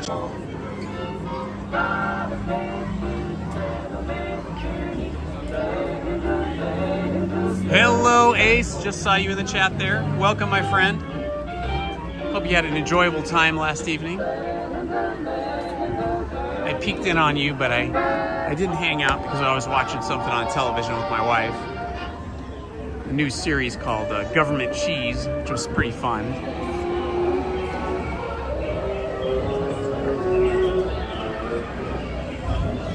Last year's World Series spent more money than any other team, I think, in Major League Baseball. Maybe New York Yankees spent more or about the same amount. I don't know. It was a lot of money, though.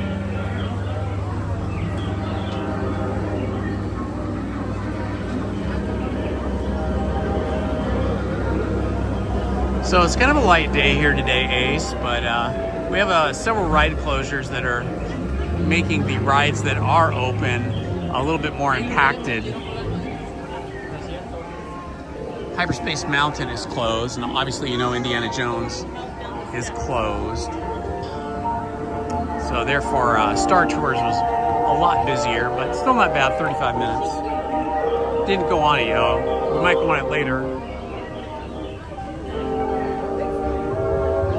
And we tried to do Rise of Resistance, but that closed as well with people in line. And they were not letting anybody into that queue other than the people that were already there. So we had some ride closures today that I think are impacting the other rides' wait times more than they normally would, given the light attendance that I saw when I pulled into the parking lot today.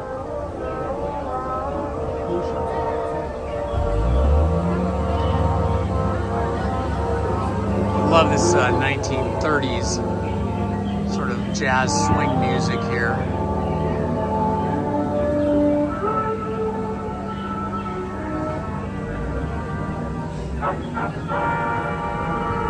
Feels very cinematic.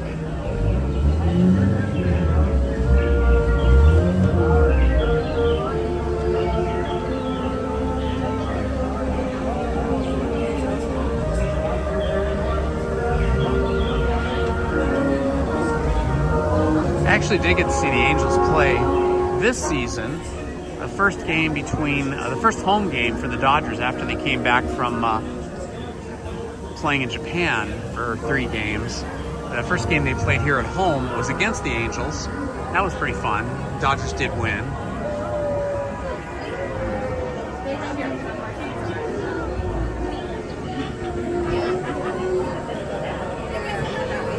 And this line's moving pretty good here. I don't think it's going to be 30 minutes. I think we're going to get more closer to 20. I love how they have the airplane wing up here as part of the roof covering, and a lot of old rusty tin.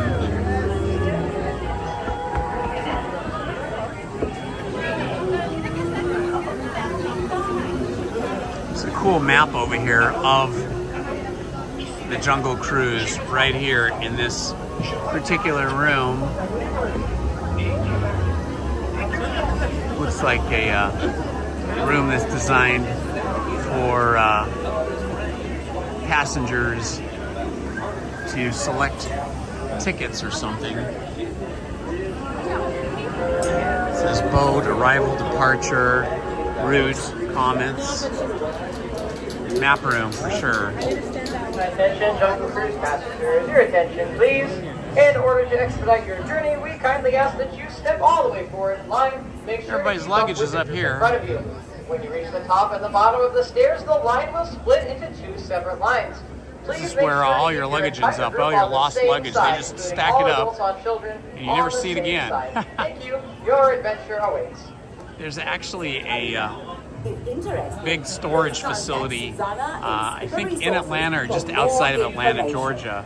It's a massive warehouse where all the airlines send all the lost luggage that they cannot reunite with their passengers. And so if you're missing any luggage, sometimes you might have to go there, and then if it's not picked up within like 6 months or something, or it's not retrieved within 6 months, then all of the luggage that is in that gigantic warehouse just gets sold at auction. Congratulations are in store for Trader Sam, the new manager of the Jungle Navigation Company Lost and Found. Congratulations, Sam. And now, back to our music. Jungle Sam. I wonder if they got the inspiration for that name, Jungle Sam, from Sam Spade, the Humphrey Bogart character.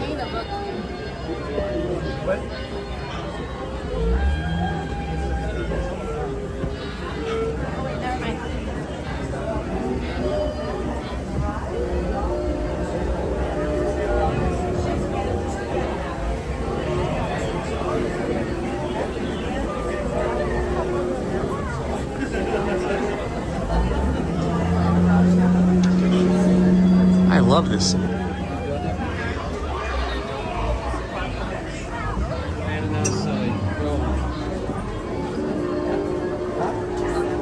Oh, I'm on YouTube. It's Indiana Holmes. That's the YouTube channel.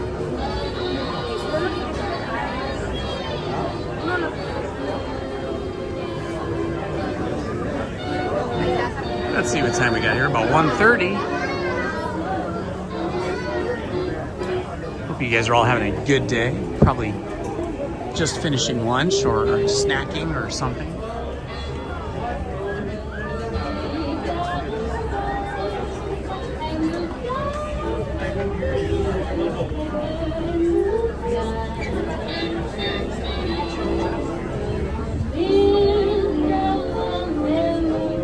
Some great illustrations on the walls here.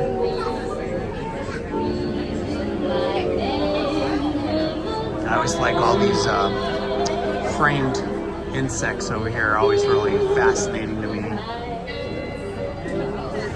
I don't know if they still have this, but they used to have Coliseum where they have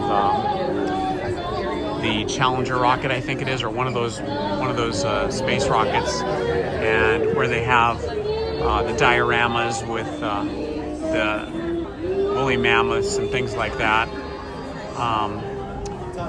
They used to, I don't know if they still do, but they used to have a lending library for teachers, a huge warehouse where you could go and you could check out things like these insects that we see here in these framed wall hangings, but they would be in boxes and stuff. You could take them out of the boxes and stuff to show students. And they even had stuffed animals, like actual animals. One time I checked out a full-size tiger that was a real tiger at one point and had deceased, and it was stuffed and it was on a big platform. And I checked that out one time. I brought it back to my classroom on a pickup truck so my students could see it in person and draw it. It was a drawing class I was teaching at that time, early in my career as a teacher. And checked out some bugs as well, like some of these kind of things up here. But it was really cool. It didn't cost a dime. It didn't cost anything. You just had to, be a certified teacher. You had to show proof that you were a teacher, that you worked for a school district, and give them all your information and stuff. That was fun. I don't know if they still have that. I hope they do.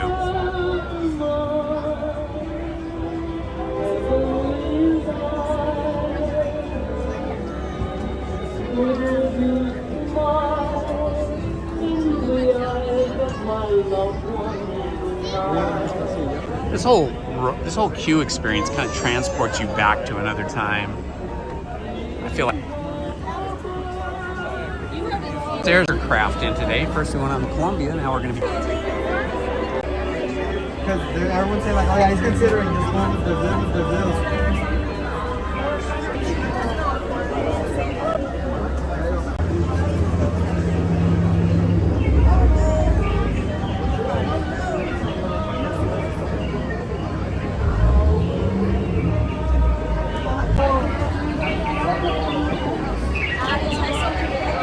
On the very next boat, I'm guessing. This one's getting loaded up, but I think we'll probably make it on the next boat, not this week on Orinoco Adventures.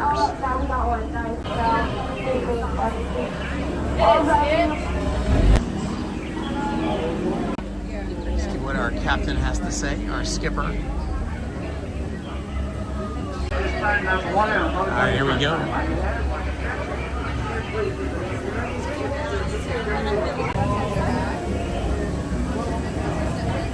Move all the way forward and stay keep it on the back and then on. Yes, please use the handrail. Yes, are you from out of town? Three magic words. Oh, very good. Everybody wave goodbye. Nice. Jungle Cruise. My name is Ryan. I'll be your skipper for the next 10 amazing days. Ryan is our skipper. Really masked up. Ooh, we're going through a very misty area here. Stop safety. For your safety, remain seated, keeping those hands, arms, feet, and legs inside the vehicle, and supervise your children. Yes, folks, that was the rainforest. Just missed it. So, it is an exciting day for us here at the Jungle Cruise. We are being visited by a VIP group. However, that group has yet to come back to their cruise earlier this morning. One of our newest skippers took them out. They've yet to come back. So, as we head to the jungle, if you happen to see a lost skipper, let me know. We're looking for Skipper Felix. It's his first day, and at this rate, probably his last. But you know what? We'll cross that bridge when we get to it. Oh, take a look, folks. That is a 500-pound Indo-Chinese tiger. They've been known to leap over 40 feet. Don't worry, we're only 30 feet away. He'll go right over our heads. Like most of my jokes. Anyway. Up ahead, folks, we're going to be in a decorated Indian elephant. Really cool. Now, where you'll see many Indian elephants feeding sacredly in a pool. Take any pictures you want, folks. They have their trunks on. Don't worry, they double check. Aren't they beautiful? So right there, folks, that is first class. You've been in that shower for. You can tell by her wrinkles. Those funny folks don't stay in the shower for too long. We will stay in the shower almost after the one.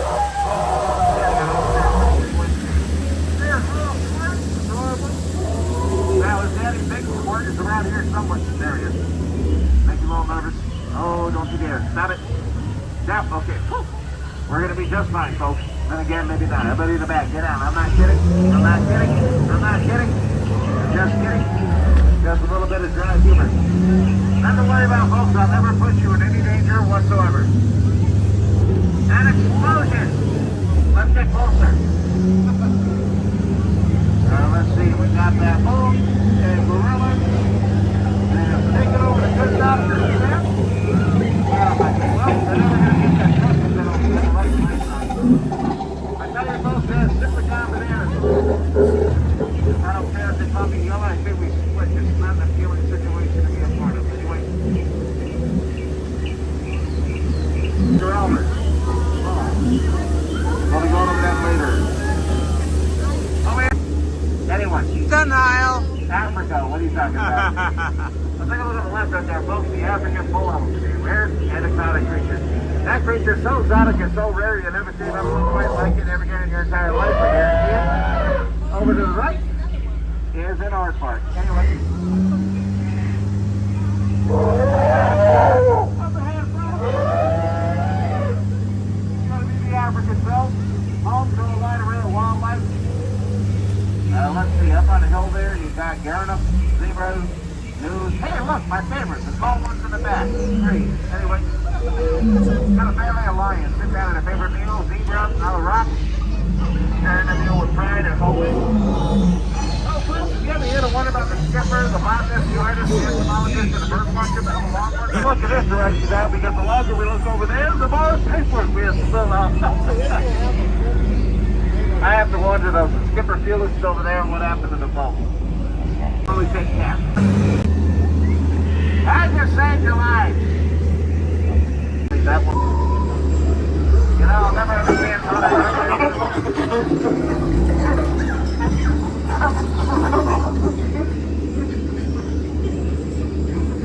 I'll take a look on the left right there, folks. My favorite lovebirds of the jungle. They give each other butterflies.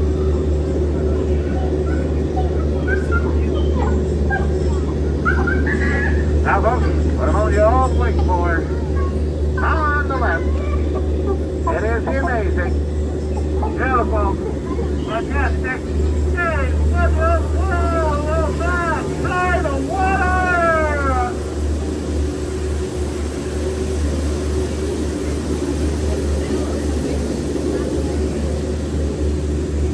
Well, folks, the head on the left. I want to point out something about this rock. Okay, folks, I'm just not to tell anymore, but I got to admit that joke was quite marvelous, if I do say so myself. Oh. Believe we're trying to buy a school product. You Yes, indeed. Nothing to worry about. And of course, the cruise is not complete without a stop at Trader Sam's in Dallas.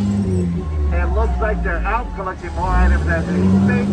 Can you believe that people leave this stuff out on strollers in the middle of walkways here? And now for the most dangerous turn of the journey.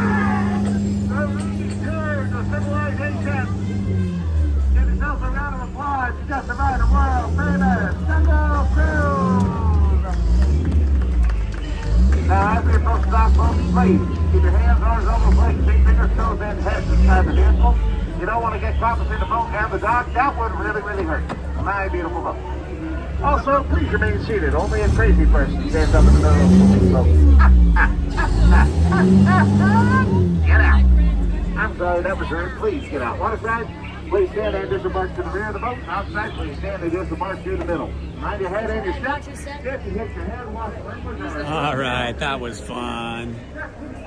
Okay, I just now remembered that after about 2 hours, I need to check my battery on my cell phone because at 2.5 hours, my battery dies and I need to plug in. So I'm gonna walk over here and sit down for a minute and plug this thing in before we lose our batteries.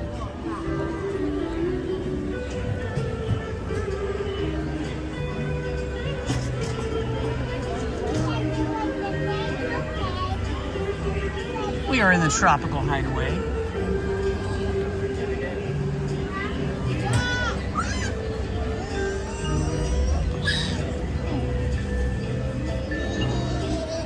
Yeah, that one.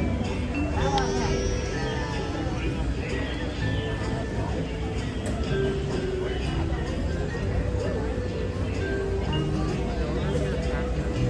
Alrighty, now time to plug in.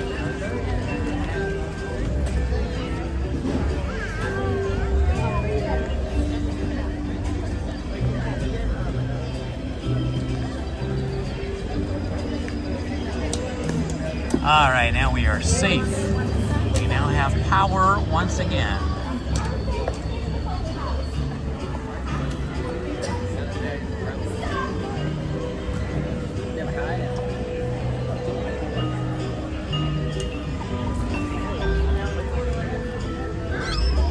It's very quiet here I mean, usually there's a huge line here. There's like no line for anything over at the Tropical Hideaway.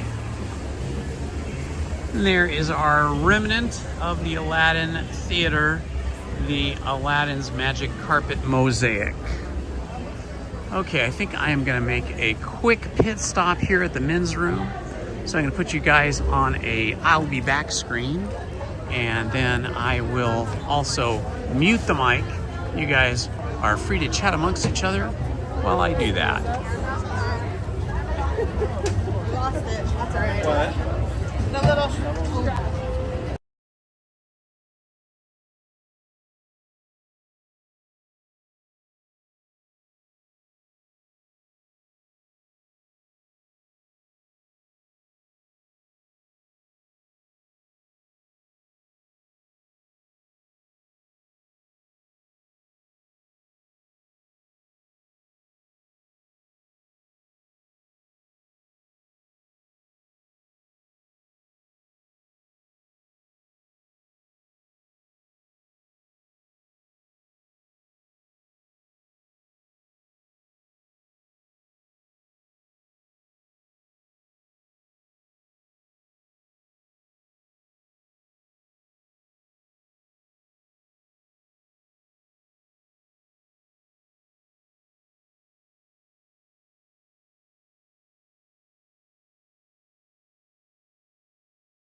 And we are back. All right, let's head back over to Tomorrowland and see if the line is looking any different than it was the last time we were at Star Tours. We'll get back in line for Star Tours if it's not too busy. Actually feels like it's getting a little cooler here today. Usually gets warmer by 12 noon and after 12 noon, but it actually feels like it's getting a little cooler, interestingly.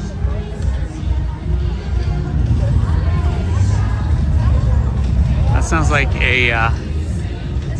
a cavalcade just went by, so we just missed the cavalcade, but that's okay. We've seen that before. We can see that again. You can look for that on my channel. Just look up cavalcade and you should see it. It's included in many of my live streams, and I think I've got a standalone cavalcade as well. So there's something for you guys to see if you're interested in seeing all of those characters at the cavalcade. Oh my goodness, look at this. Who do we have here? My favorites, Chip and Dale. I just love Chip and Dale. That's Dale, see, he has the gap in his teeth, and Chip does not. And our happy friend, Donald. I love this Donald. How great is that? That is so cool. And of course we got Mickey over here, I mean rather Minnie I should say. Got Minnie Mouse with the castle right behind her. That's pretty cool. And then Pinocchio, Dumbo, so many different ones. Okay, here we go. Back to Tomorrowland. Looks a little busier than it was, but could just be because the crowd is breaking up from the cavalcade.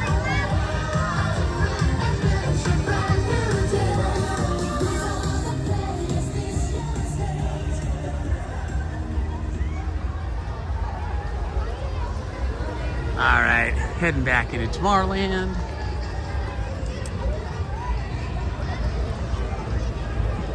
Lots of people heading into Tomorrowland right now. Probably was less busy during the cavalcade. Now that the cavalcade is over, got a large group of people heading into Tomorrowland.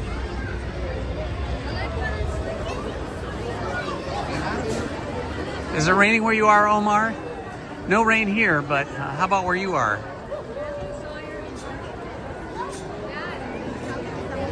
There's a lot of foot traffic. All right, let's see what the time is now and for this. So that's cool. We'll go do it. Time. Season of the Force.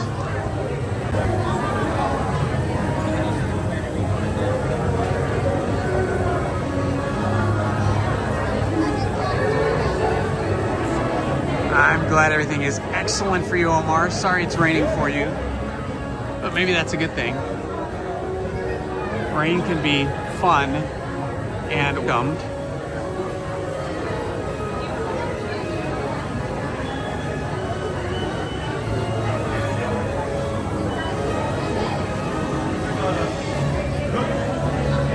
Oh, am I lagging a lot? Sorry about that, Mousetropolis. It's because everybody and their brother and sister and family are on their cell phones right now inside this room, so maybe a bit laggy.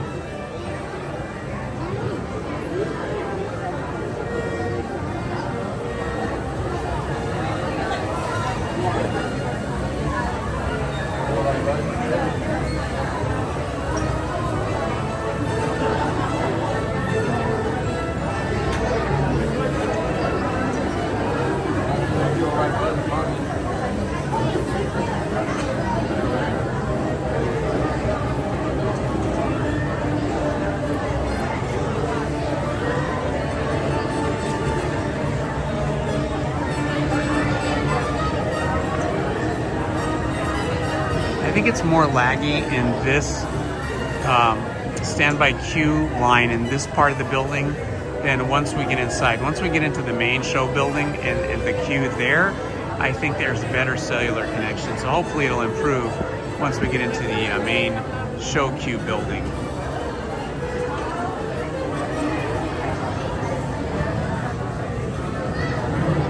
Mousetropolis, that's a great name. I love that.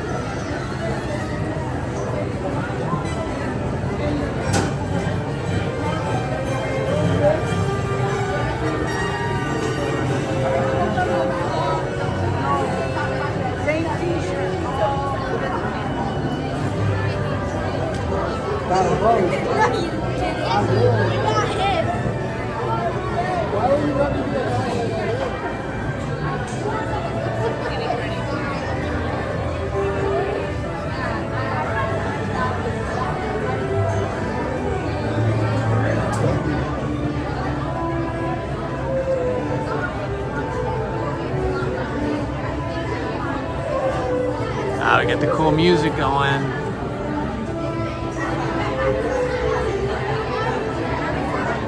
Puts you in that Star Wars mode, in that mood for Star Wars. Second season of Andor should be starting in about a week.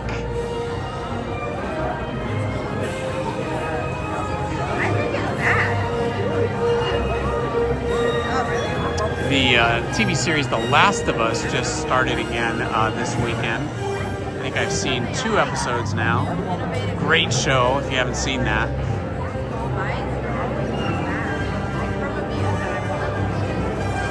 And if you've never seen the Andor series, you should start watching that. That is my favorite Star Wars themed, not animated, but my favorite Star Wars themed live action TV series.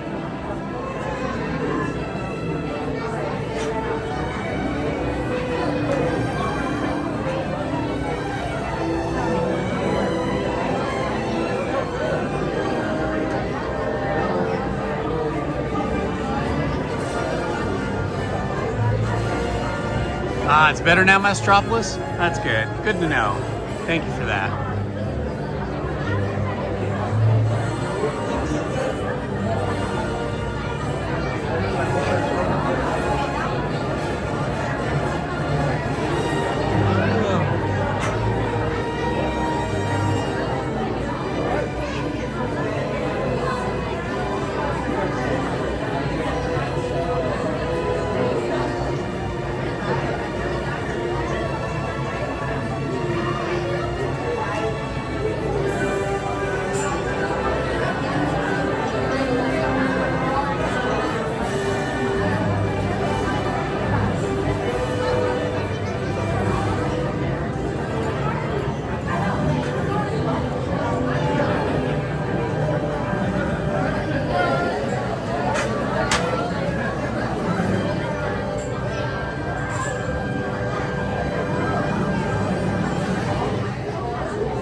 Okay, for all you Star Wars fans out there, while we're waiting in this line, let's try a little Star Wars trivia. Okay, here's a hard one. What is the name of Luke Skywalker's aunt? What is the name of Luke Skywalker's aunt?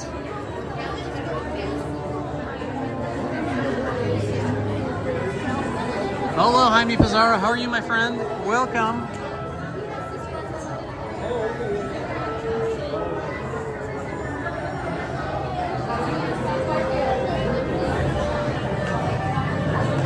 I don't think anybody's going to get this one, so I'm just going to tell you. The name of Luke Skywalker's aunt was Baru Lars. Okay, here's another good piece of trivia. What is the real-life animal that was almost used as an actor to play Yoda? No, I didn't start a new stream. I'm on the same stream.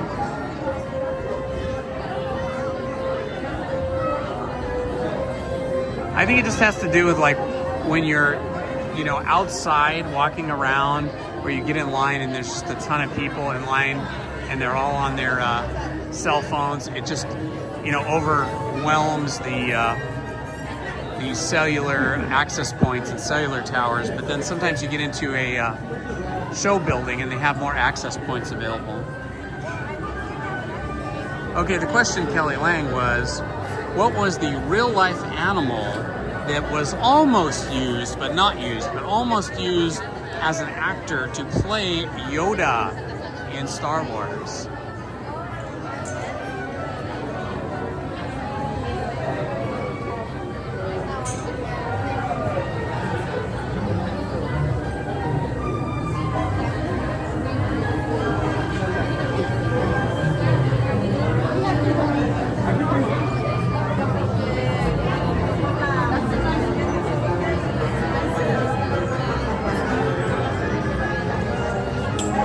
Star Tours.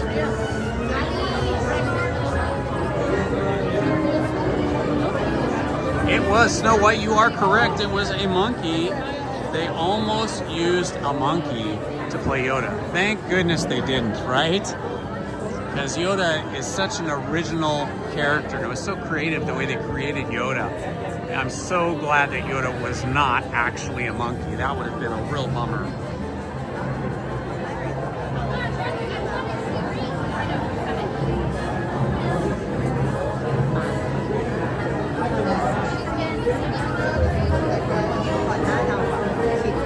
When they were filming the original Star Wars film, they were filming in the country of Libya, which is in North Africa, and they had brought a vehicle with them that they used in the movie, and the Libyan government kind of freaked out a little bit because they thought that they were bringing a military tank in. It looked like some giant military tank. And they got a little bit stressed out about that. So, do you know what the Star Wars name for that vehicle was that looked to the Libyan government like a tank?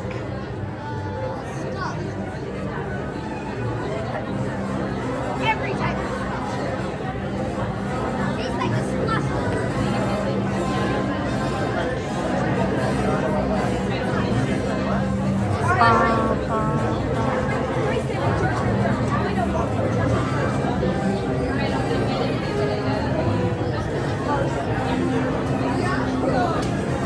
What was the giant Star Wars vehicle that was mistaken for a military tank by the Libyan government when they were filming Star Wars? What was that called in the movie? It was the vehicle used by the Jawas. In fact, very good. It was called the Jawa Sandcrawler.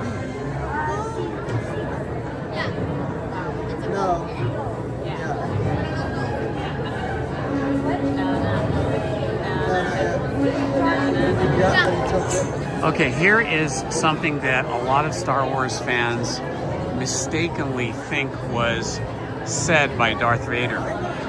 In the filming of the movie The Empire Strikes Back, Darth Vader did not actually say, "No, I am your father." A lot of people think that in the movie, Darth Vader says, "Luke, I am your father," or "No, I am your father." But that's not actually what was said, because they were trying to keep that plot twist under wraps. Do you know what the actual line was that Darth Vader spoke in The Empire Strikes Back? Thank you, Omar.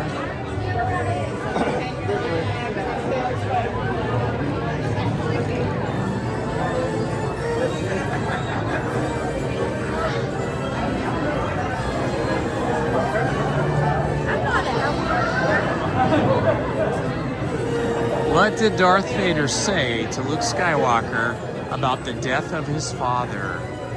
Who knows the line?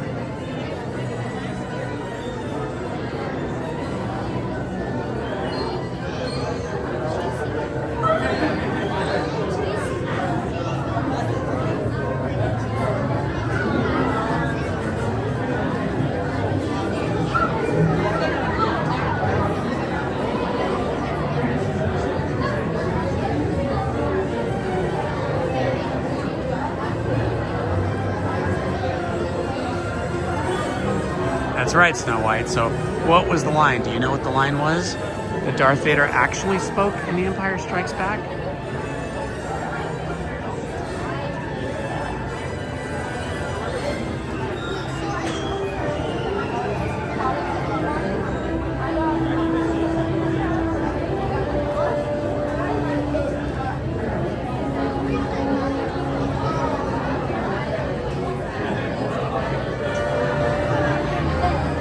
Hanging on here, waiting for an answer. Any guesses?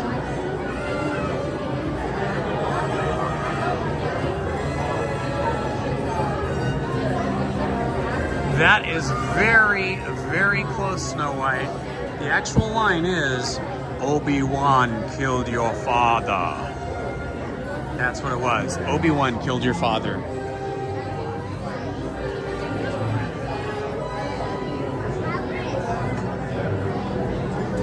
Okay, here's another one. What was the first made-for-TV Star Wars spin-off called? What was its title? What was the very first made-for-television Star Wars spin-off called? What was the title of that show?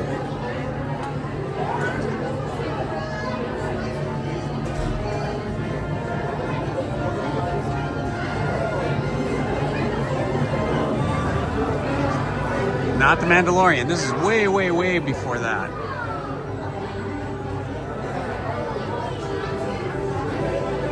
Woohoo! Thank you for posting that, Omar. 60 likes. That's nice.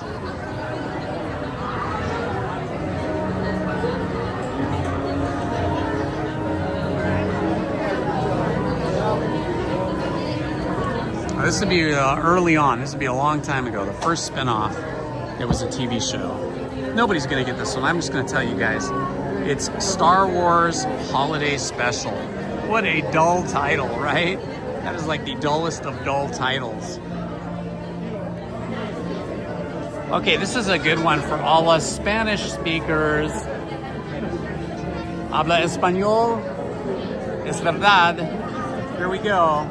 The question is, in English, what is R2-D2 alternately or sometimes known as? What is R2-D2 sometimes called or known as in Spanish-speaking countries? In Spanish-speaking countries, in Spanish, what is R2-D2 called? That is correct. Jaime Pizarro got it.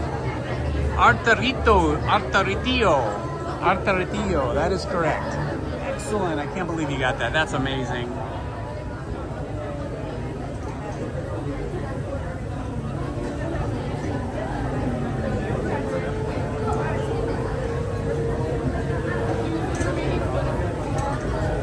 Here's a little bit of trivia you guys aren't going to know, but I'll just tell you.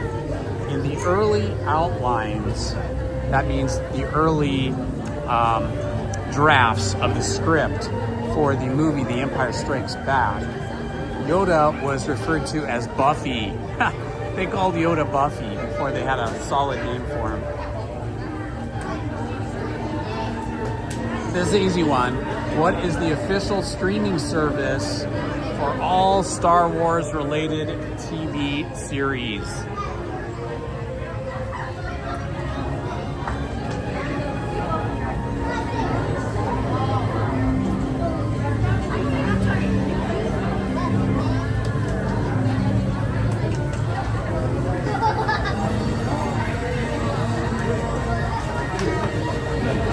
Where can you find all of the Star Wars related TV series? On which streaming service?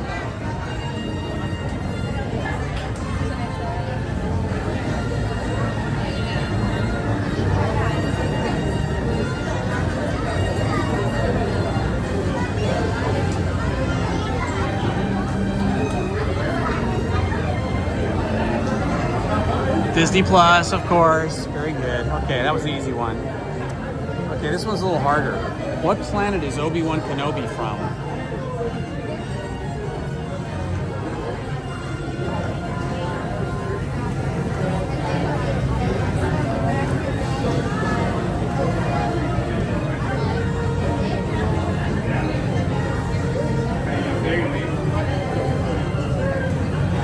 Not Tatooine. This is where Obi-Wan Kenobi comes from.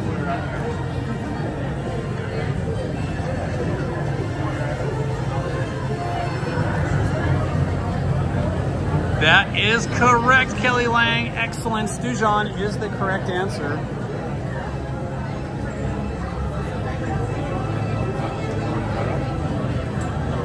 Everybody knows this one. Let's see who can say it first. Who can type it first? Get your fingers ready to type because you're going to all know the answer to this. What actress played Princess Leia in Star Wars Return of the Jedi?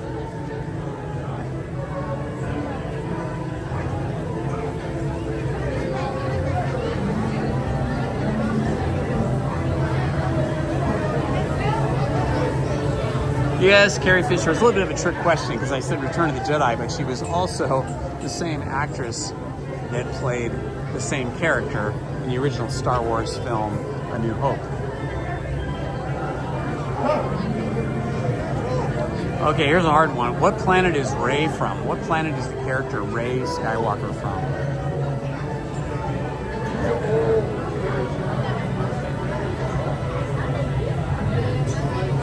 Okay, Lancer D, go ahead and ask something.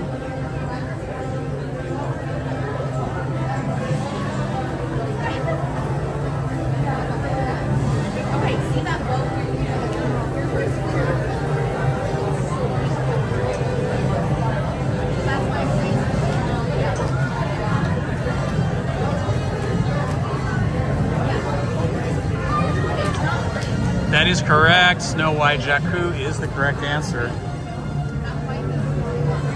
Very good. I didn't think anybody would get that. Yeah, I know a lot of people love The Mandalorian. I mean, a lot of people love The Mandalorian. I have friends that are begging me to watch The Mandalorian. I watched like one episode and I just couldn't get into it because The Mandalorian always has a helmet on.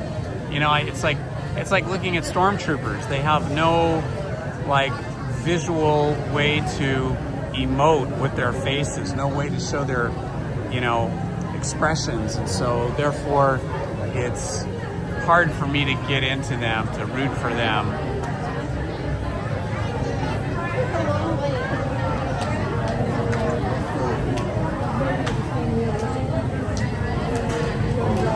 Haha, okay, I'm not the only one. All right, thank you for that, Snow White. I am happy to hear I'm not the only one that is not a Mandalorian fan. On the other hand, Andor is fantastic.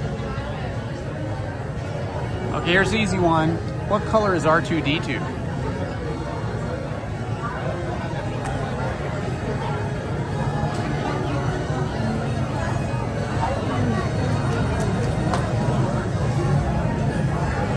Blue and white is correct. Very good, Lancer D. Okay, what planet is Padme from? Padme Amidala. Padme Amidala. What planet is she from?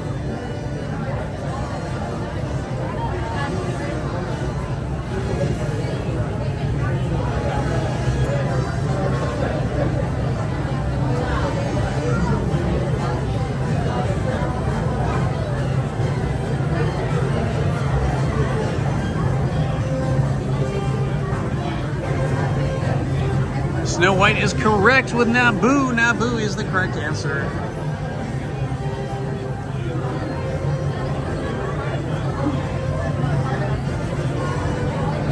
Okay, there is a famous line that is in every single Star Wars film saga. Every single Star Wars film, feature films, okay, not the cartoons and not the TV series. There is a line that is said in every film, although it's not always said exactly the same way. There are variations on it. Do you know what that is? Super famous line, we all know it. We've all said it at least once or twice or a dozen times. It's a line of dialogue. Exactly, that is the correct answer, Perez.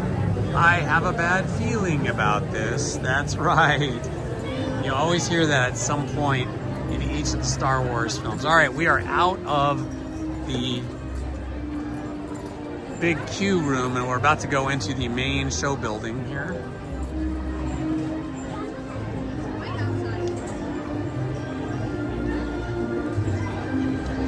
So, you know, Chewbacca actually was inspired by the appearance of an actual animal.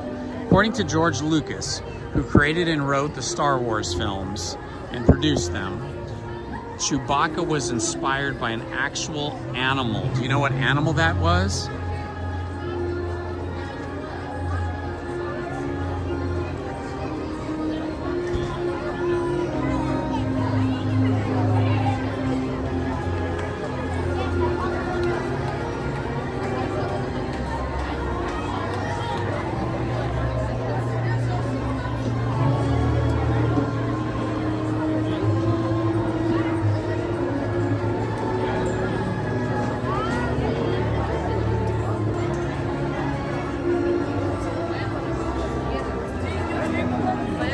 Thank you, Omar. Thank you for keeping track of that. I don't know if it was his dog, but it was a dog. Do you know which dog breed it was? There's a specific dog breed that inspired him to create Chewbacca.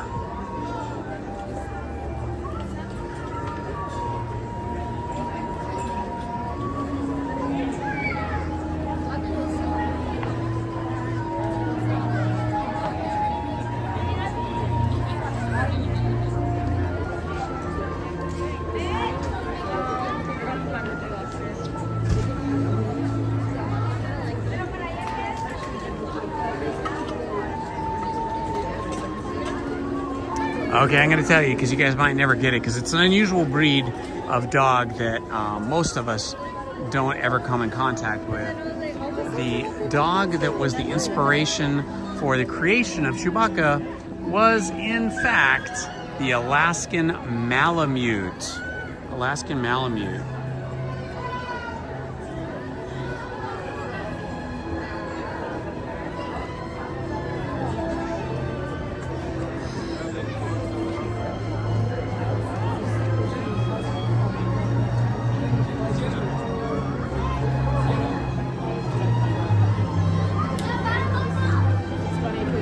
When Han Solo is frozen, what material was he frozen in?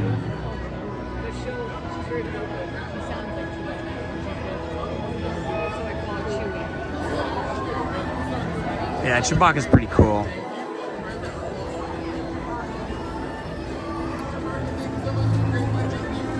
Welcome, travelers. Enjoy your flight. Have a wonderful All right, time. we are heading into the main show building. Well, the main queue building of the show building.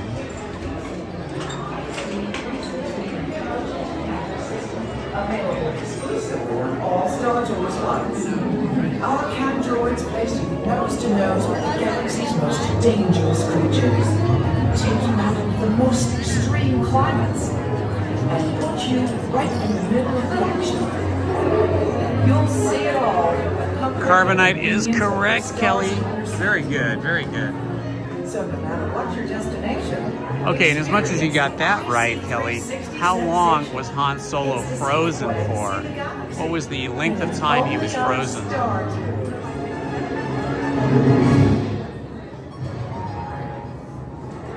That reminds me. Let's run a diagnostic on the android.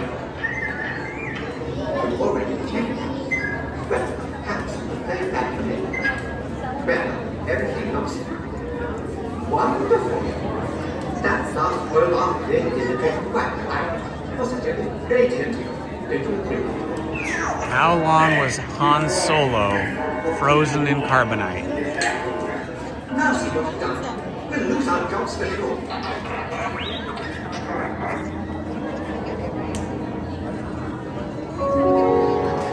Attention please. Star Tours Flight 629 service from Welcome everyone. You have found us. This is Indiana Holmes reporting to you from Disneyland in Anaheim, California. Please like, subscribe, and hit the notifications button. It helps me very much, and we do appreciate all those likes and all those new subscribers. I'm talking to you, Ninja Watchers. Han Solo was frozen in carbonite for about a year. Galactic regulations require all passengers be screened by security prior to boarding. Droids and domesticated creatures must be cleared by customs. Thank you for your cooperation.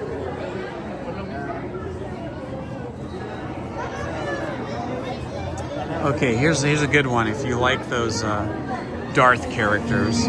Who killed Mace Windu? Who killed Mace Windu?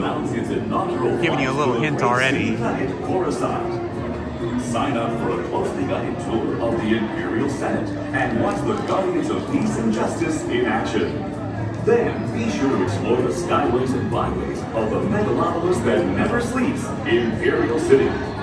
The streets are alive with state-sanctioned excitement at every hour of the day and night. Enjoy a night at the opera or party all night long in Coruscant's famous club district.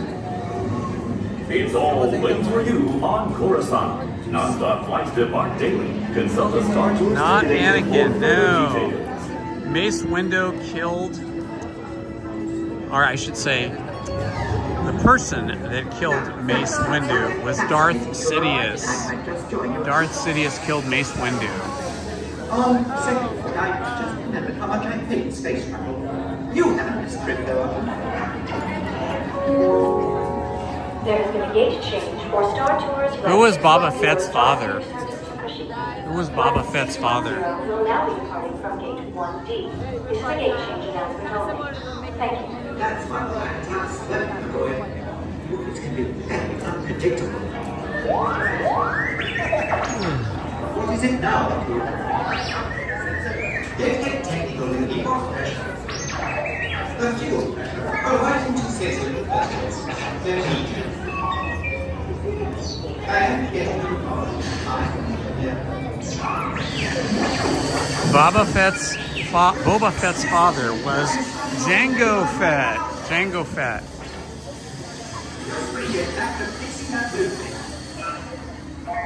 These new transports are impossible.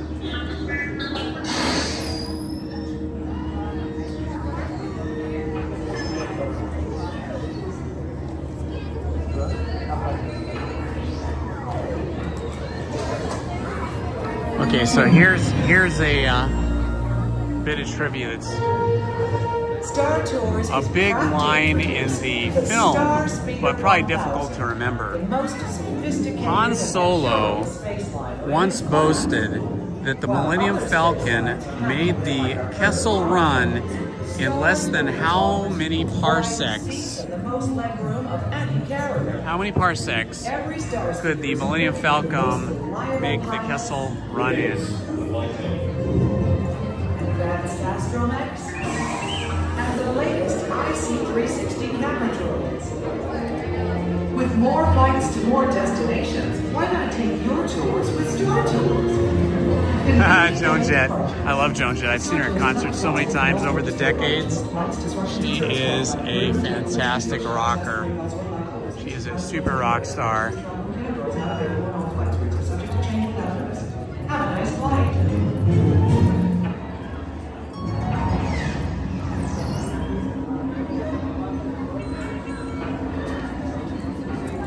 R2, I seem to be getting an unusual reading from the binary motivator.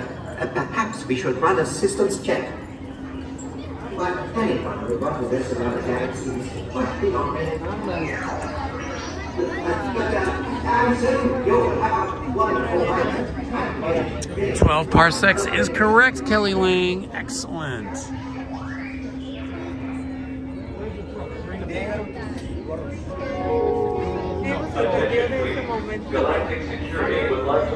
Okay, in the very first Star Wars film, which is Star Wars Episode 4, A New Hope, that is the very first one from 1977, which character was the very first to speak on screen?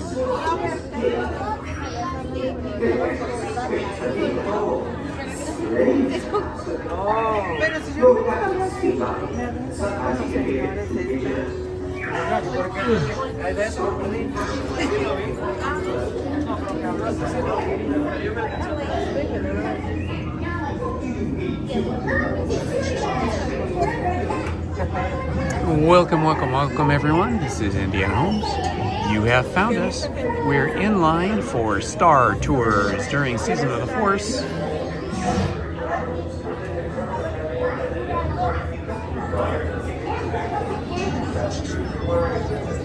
So the trivia question of the moment is, who was the very first character to speak on screen in the first Star Wars film, Star Wars Episode 4, A New Hope, which premiered in 1977?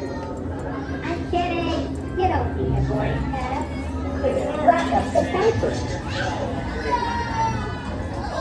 So, where are you all flying to today? Don't shout it out all at once, okay? How about you? Where are you? Hold on a second. C-3PO is correct. Snow White, you and Kelly are just killing it today. You and Kelly Lang are getting them all right. Very good, or mostly all right. And this restraining boat.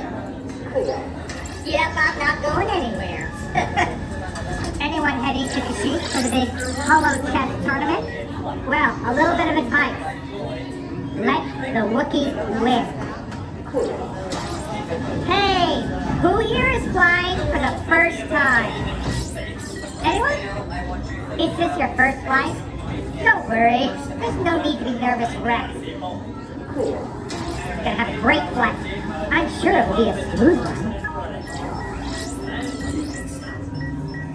Is that a dog or a man? I have no idea. It looks pretty goofy to me.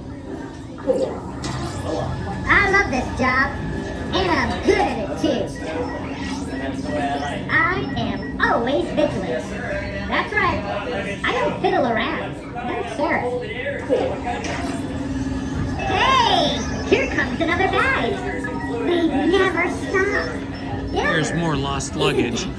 Just like on the Jungle Cruise. They got the same kind of thing here. Stopped coming. Why, I have no purpose in life. Oh, that's a scary thought. Let's clear it, shall we? Cool. Oh, I didn't mean the bag. Oh well. Let it go. Clear the So this robot's whole job is to scan luggage. And you can see inside, if you look carefully, like what's inside the luggage. This is a giant x-ray machine x-raying all this luggage. So that's the purpose of this particular bot. Why do hands always travel in pairs? Because you never see Han Solo. Ah, that's Get it? Han Solo. Cool.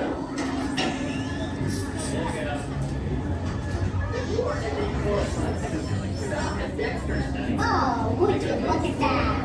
Clones. You get them from time to time. Although these are not identical.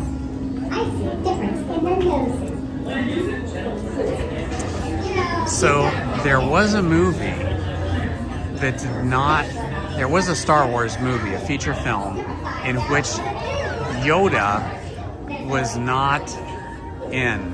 There was a movie where Yoda did not make an appearance in the film. Do you know which Star Wars movie? Give us the title.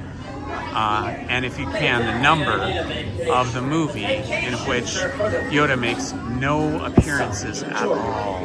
He's not in the movie. You know, for a lot of security droids, it's just a job. But for me, it's just a job. Keep it moving. That's funny. There you go. Humans and humanoids, I'd like to report that all flights are on time today.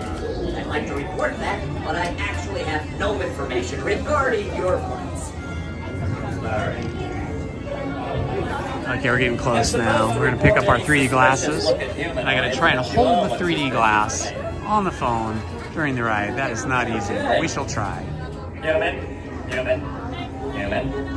Wait, how do I know you're not a shape-shifting Klondike? Seriously, how do I know? I do. The answer is Star Wars A New Hope, the very first one. The Star Wars first film from 1977, now called Star Wars A New Hope, Episode 4. Yoda makes no appearances in that film. It's not until the next film that we see Yoda. At those glasses one at a time to turn some. Okay, letter B. You're right.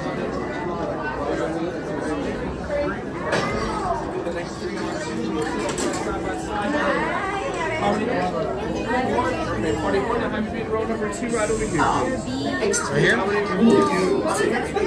Systems analyst to binary is like a second language. Fix the motivator.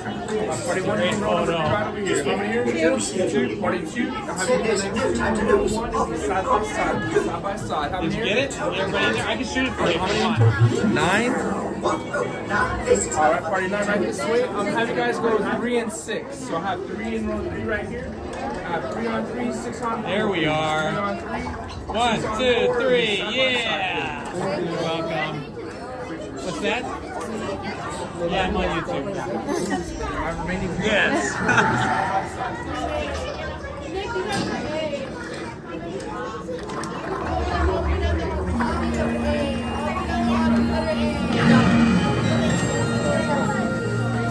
Please pay attention to the following safety information. When the automatic doors have opened, please proceed directly across the ramp into the cabin. Continue to move all the way across the line to fill in every available seat.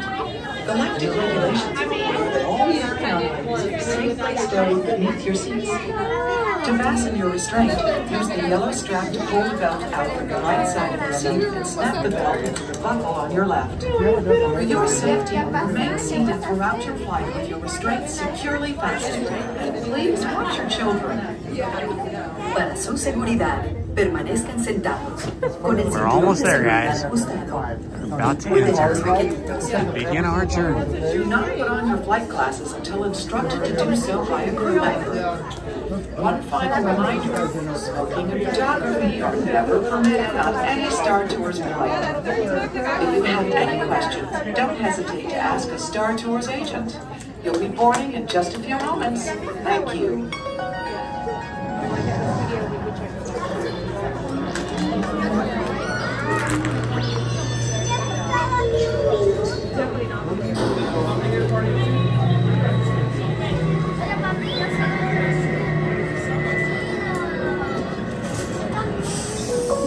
Secret tech office back in here. It's like a two-way glass, like a mirrored glass. You can kind of see through it at the bottom. And here we go. Hopefully I'm in the top row. Oh, yeah, yes, I am. Excellent. I'll be in the last row on the top. Fantastic.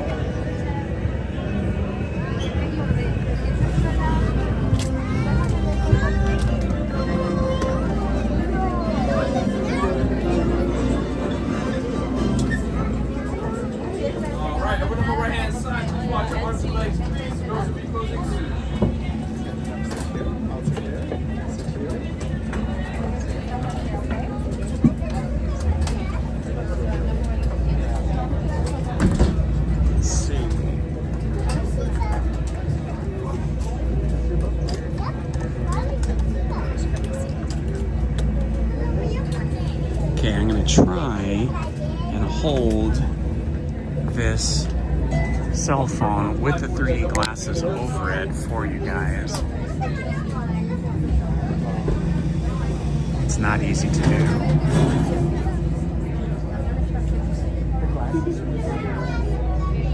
As a rebel spy.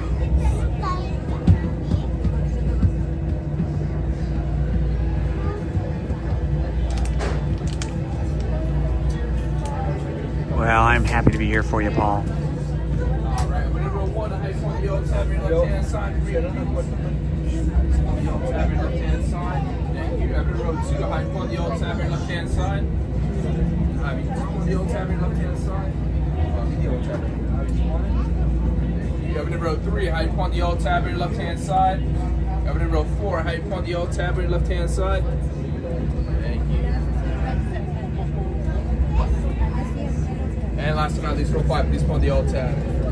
Please remain seated and supervised at all times during your flight, and I'll put on your flight glasses and your flight.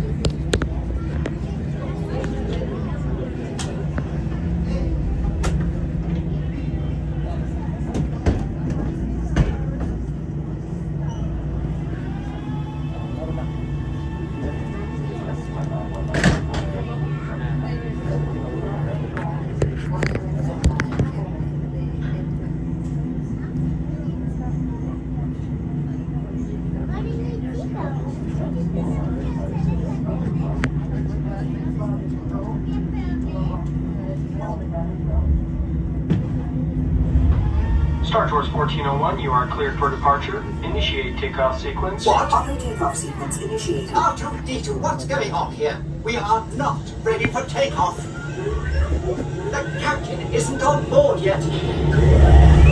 You know I can't fly this thing.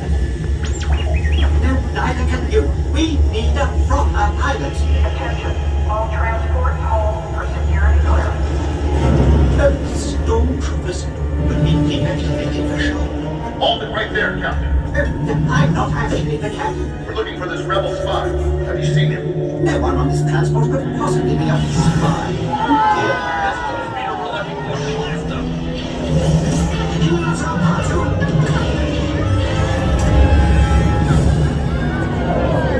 Where are we going?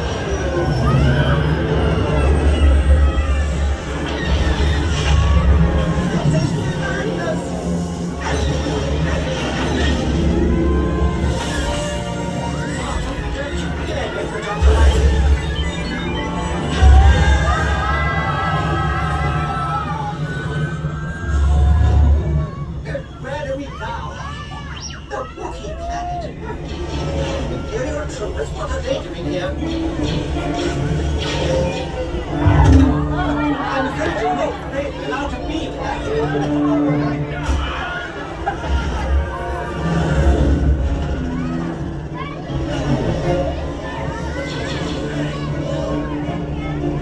R2, hit the brakes! It worked! Not this way, R2! I'm sorry!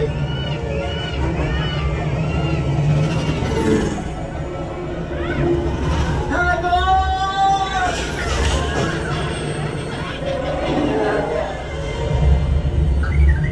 The transmission.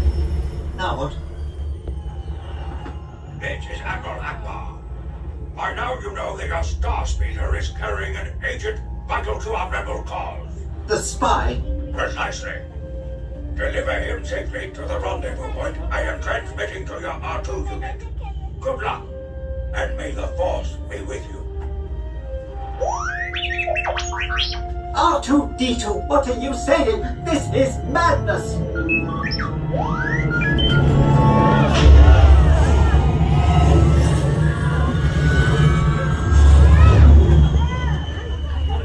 This can't be right. You can run, but you can't hide. Not from me. Dreadful bounty hunter.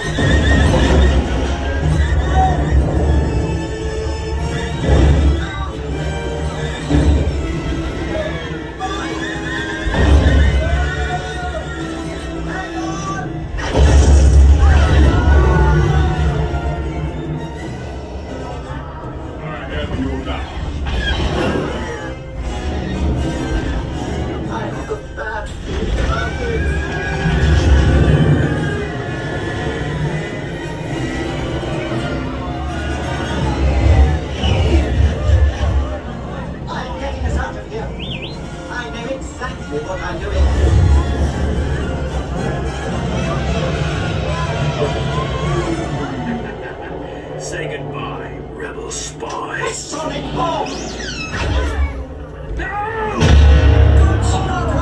Now, get us out of here!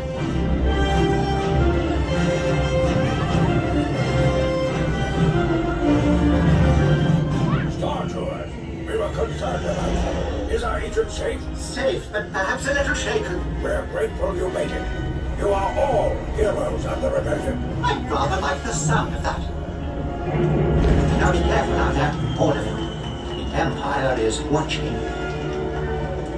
Pardon me, but how do we get back to it? Star Tours Terminal! Please remain seated until the captain has opened the exit doors. You may then unlatch your safety restraints by pressing the release button on your left. Make sure you have all your personal belongings as you exit. Thank you for flying Star Tours. Bye-bye. Bye-bye.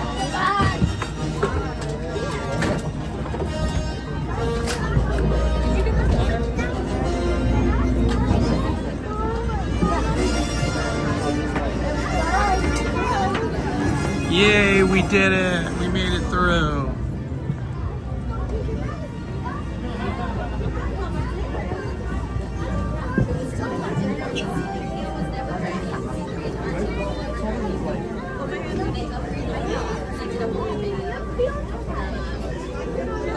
I like that Star Tours show. It's cool.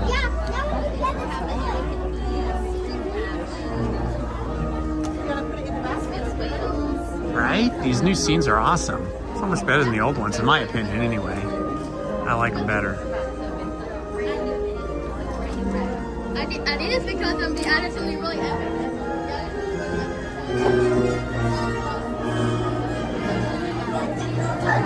Ah, my pleasure.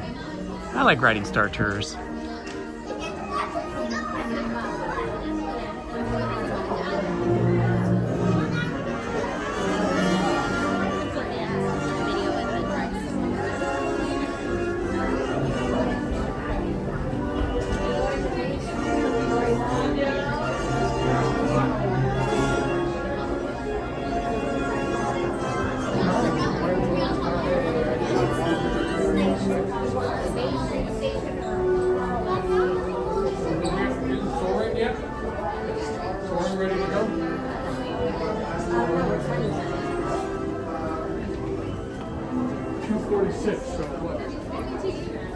It's 2:55, right? Yeah. So we have 4 minutes. So the boy behind me just went crazy when we walked into the exit through the gift store. He's like, toys, toys, toys. He's all about the toys.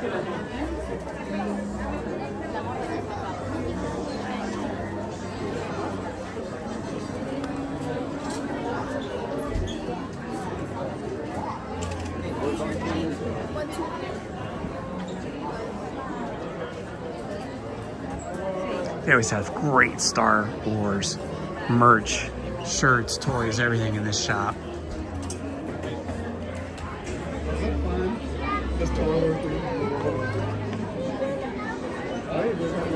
Okay, I think we're getting a little hungry here.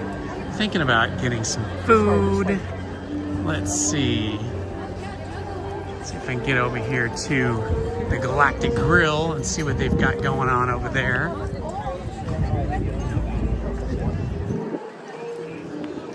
Here they've got massive quantities of these Death Star popcorn buckets. I've got mine sitting on my nightstand. It's pretty awesome. I'll never put popcorn in it though. If you were here with us when we did Star Wars Night a couple weeks ago, Lizzie used the Death Star popcorn bucket as a purse and had her stuff in there. And that was a pretty good use for it. It did make a good purse. And it looked good with her Princess Leia outfit. It was pretty neat.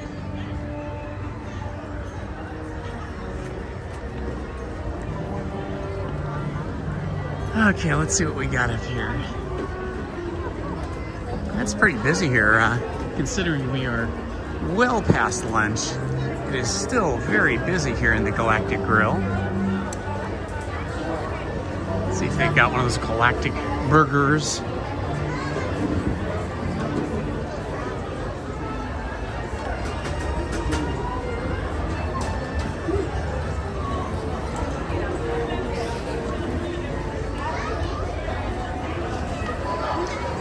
Hamburger, macaroni and cheese, galactic gyro burger, outpost fries.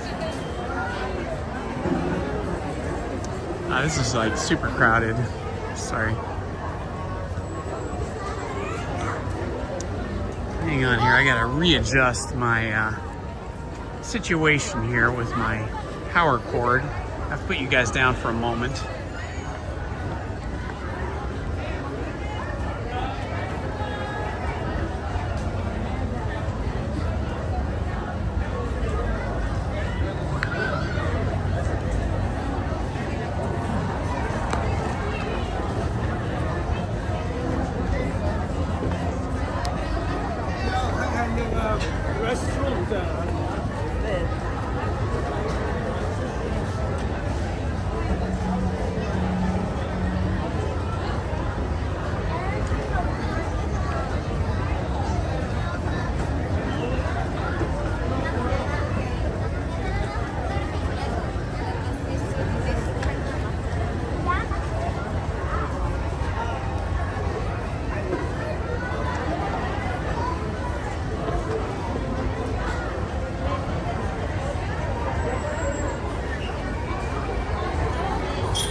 Hey Robert, I'm gonna get some lunch right now. The only thing I ate today was coffee and a couple of pieces of toast with some butter and jam on it, so I'm a little bit famished at the moment.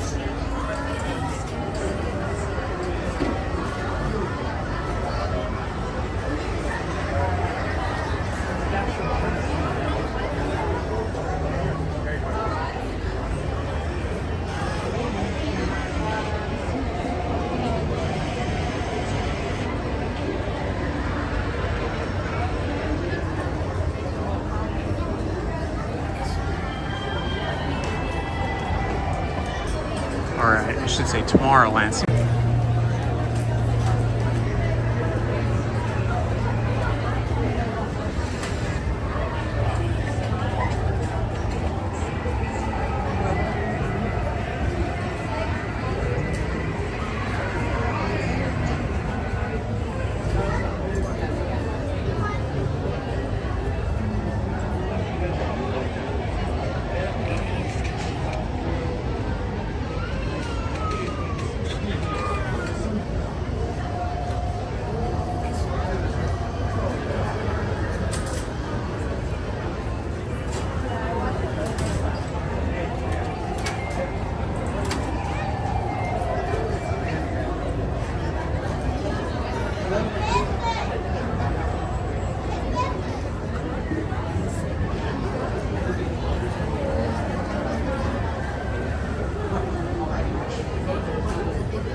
Okay, this line was too long to order, so I just ordered online. So I'm just gonna wait over here. No worries. I'm gonna wait over here at the mobile pickup and pick up my food over here when it's ready.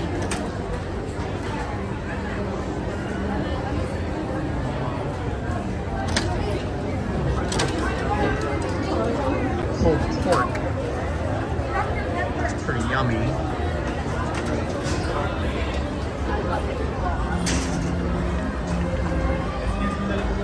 All right, lunchtime for me.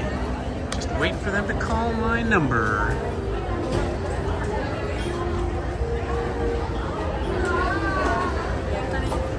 Galactic Grill used to not have the best food, but starting about 5 years ago, they really started improving their menu. Well, all across the parks, actually. I mean, all across, throughout the park. The Disney chefs, I guess, started really improving their menus. And Galactic Grill now has a pretty yummy food and rotates through some seasonal items, so I'm happy to eat here. Usually I get the Galactic Gyro Burger, but I decided to try the loaded fries today. We'll see how that goes. Sometimes loaded fries can be great. Sometimes they're a disappointment, depending on where you get them. Okay, window number 3, that is me.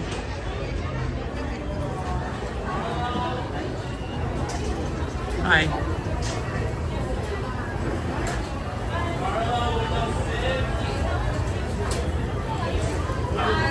Order number? Maybe right here. Oh, super, thank you. That was quick. Very quick. That's what I'm getting, guys. I'm gonna get myself a straw.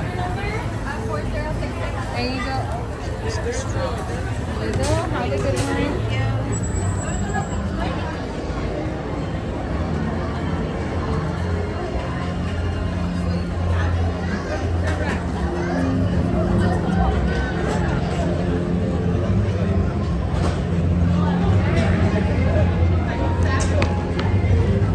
All right, this is what I got, the loaded fries. They look pretty good. Look at that, yum.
All right, let's try this pulled pork here. Oh yeah, this looks good.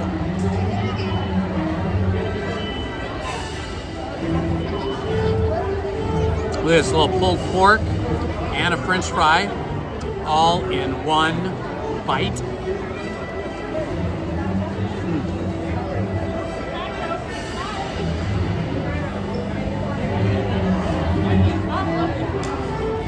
A little bit of a red onion, some fries. Got some kind of sauce on it.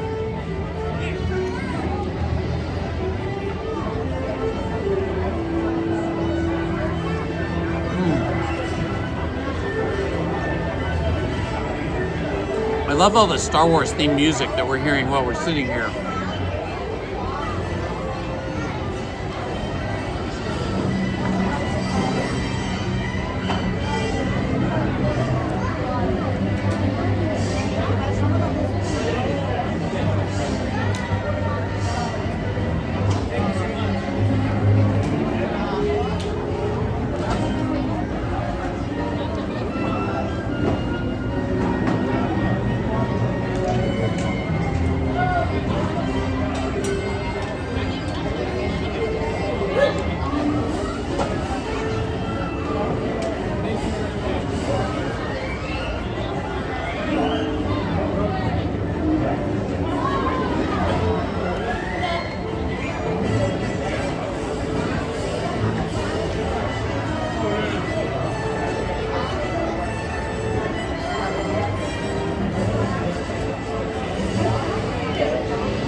Yum, look at that.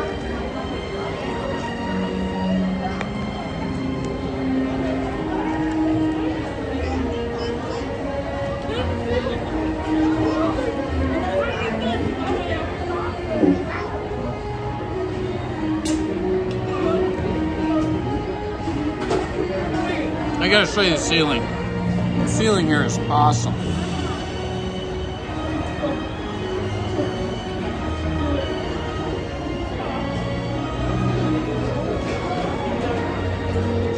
I gotta turn the camera around.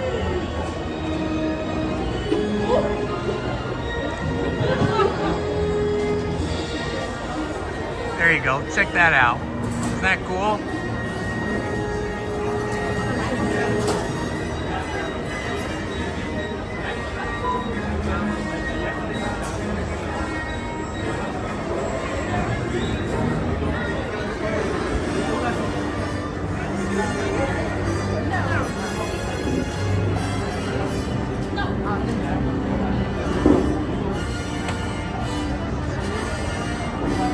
Kind of see that ceiling right there.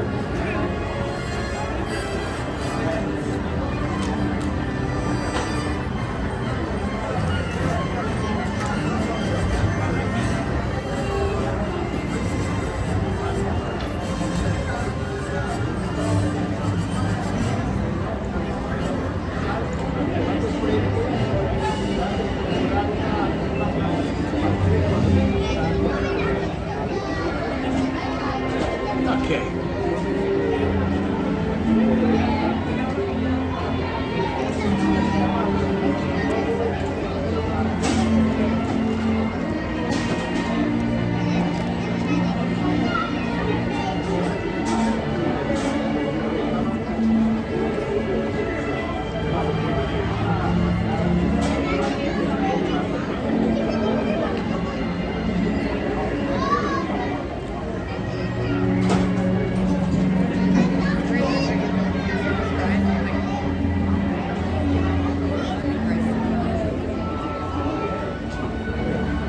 I have to say, you know, it's a subtle thing, but having the Star Wars themed music playing throughout Tomorrowland, it really does add something.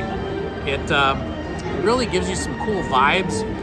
It's subtle, but like sitting here eating my Galactic Grill loaded fries just feels more enjoyable, more special than the rest of the time of year when we don't have the Star Wars music.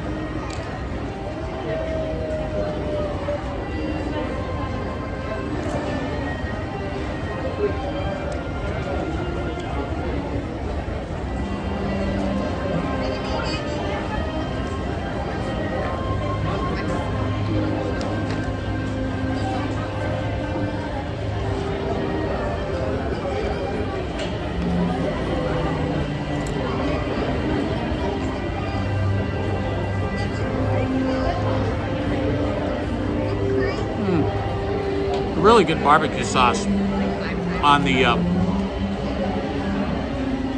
pulled pork. Super yummy.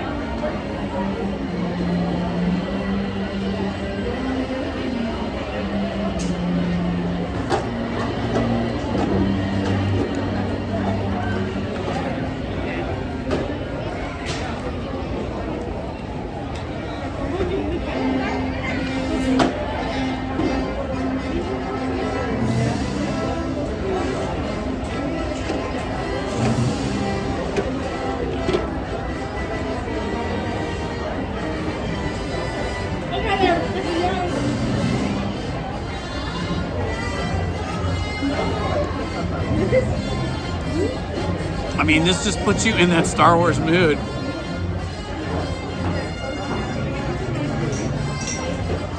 I wish I was staying for tonight, because I would love to see that Skywalker story again, projection show and music in Galaxy's Edge, but I have a meeting to go to tonight, so I can't make the Star Wars. I can't stay for Star Wars.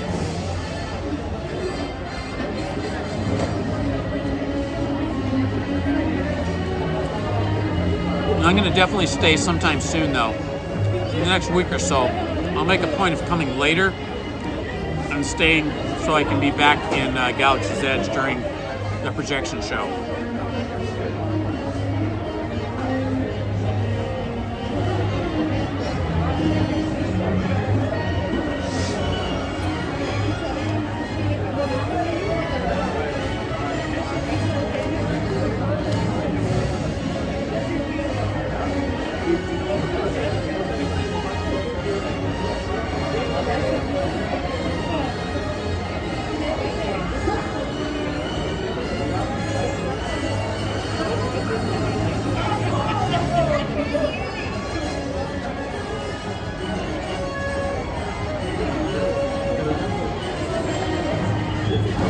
Yeah, I put John Williams right up there with Bach and Beethoven and all those great classical composers.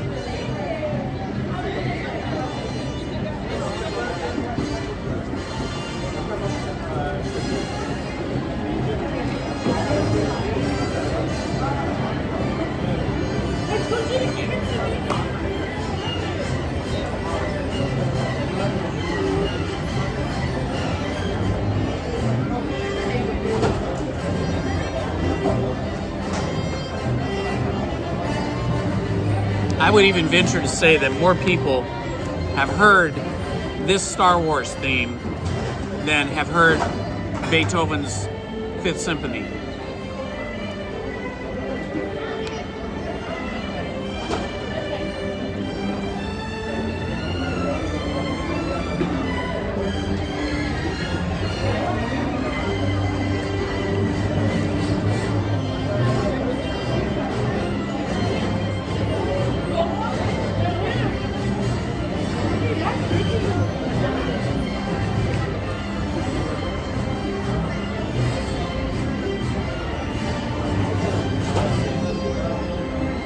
I think I made the right choice eating here, just because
great composers like Bach and Beethoven were able to do that. And when people perform their music today, even like a community orchestra, you can still get that emotion. And this music here from John Williams does the exact same thing.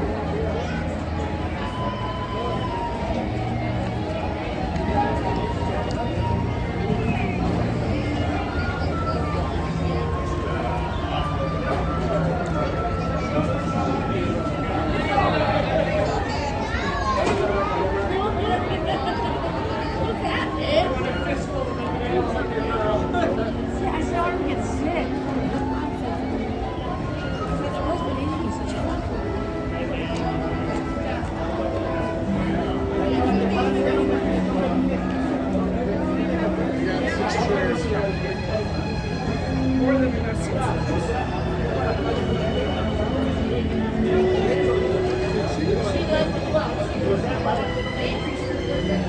You did? You had a great time?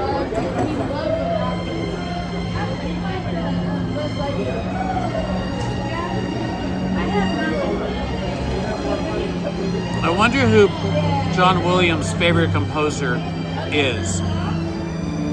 Somebody wants to Google that. See if there's an answer. See if we can find out who John Williams' favorite composer was or is.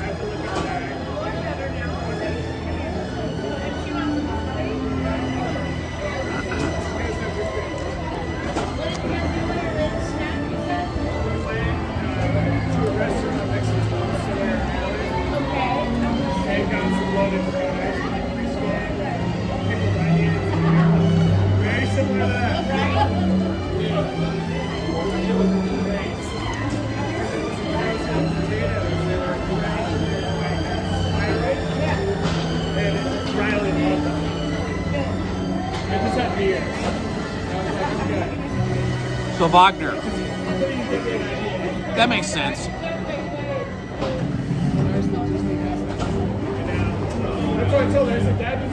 Exactly, Snow White. I feel that too.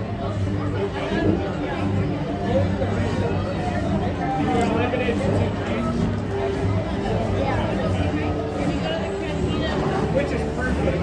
It's more than that. I get too sleepy. I think it's irresponsible.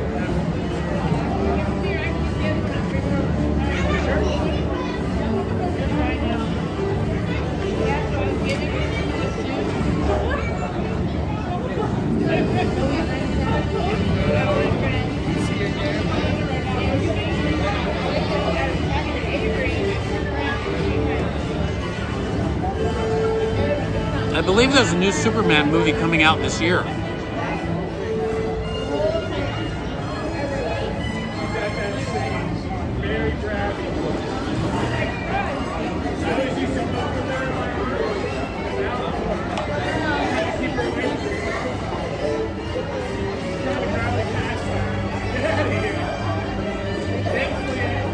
With Avery, never had an incident.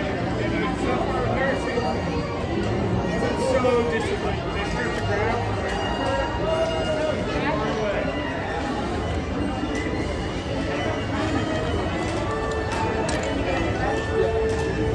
That was excellent. For kind of, fast food, it was very good. It was pretty cheap too. I think with my Magic Key discount, it came to like $13 and change with a giant soda.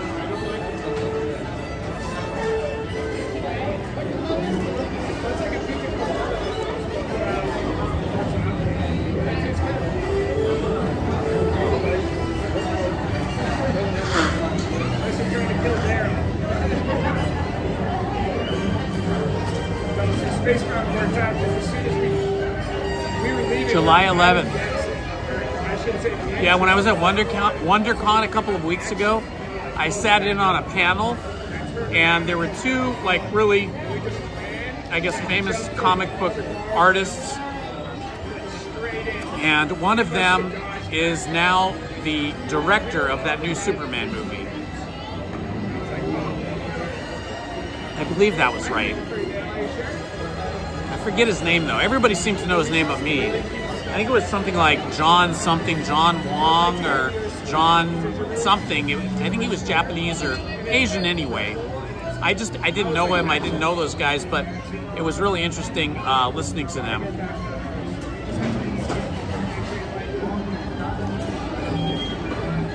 Oh wow, that's cool.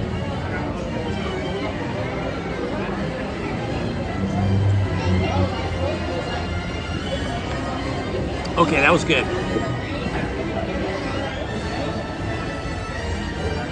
think kind of goes. Good association. I don't really like. I like the main character.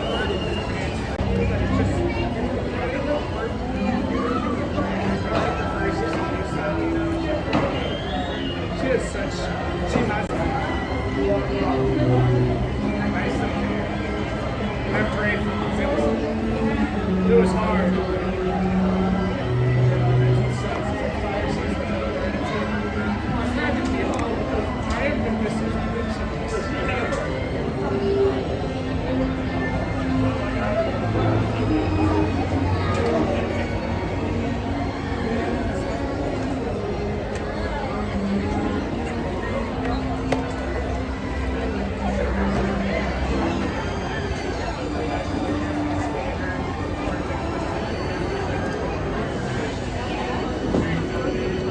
All right, off we go. Oh, we gotta turn the camera around.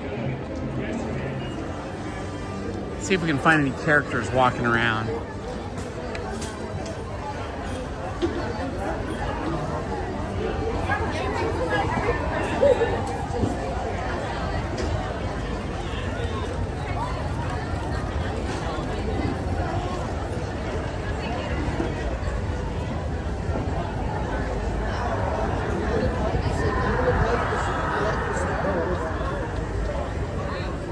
It's getting chilly again.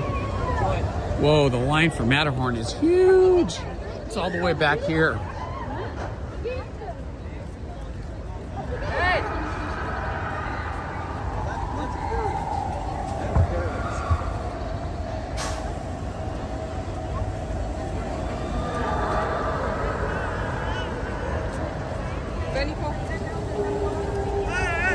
Hey, Snow White, thanks for hanging out with us. Appreciate it. What kind of dog do you have, by the way?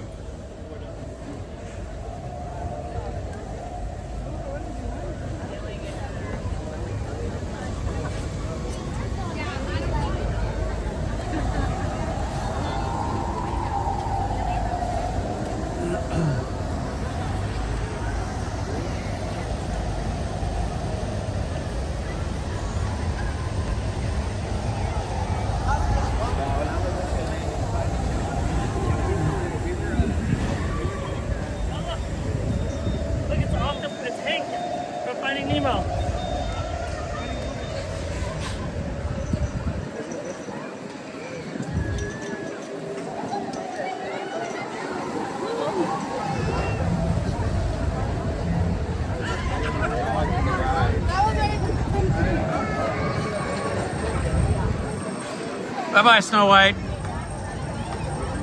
Cheers to you, my friend.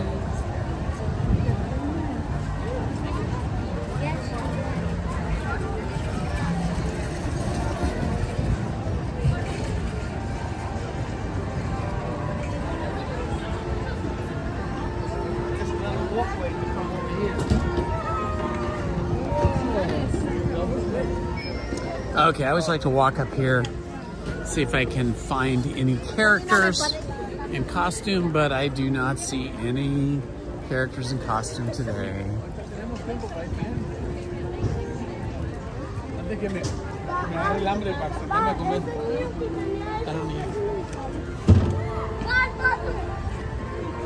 Okay, I gotta zip up my shirt here because it's a little chilly. I'm gonna set you guys down for a moment while I do that.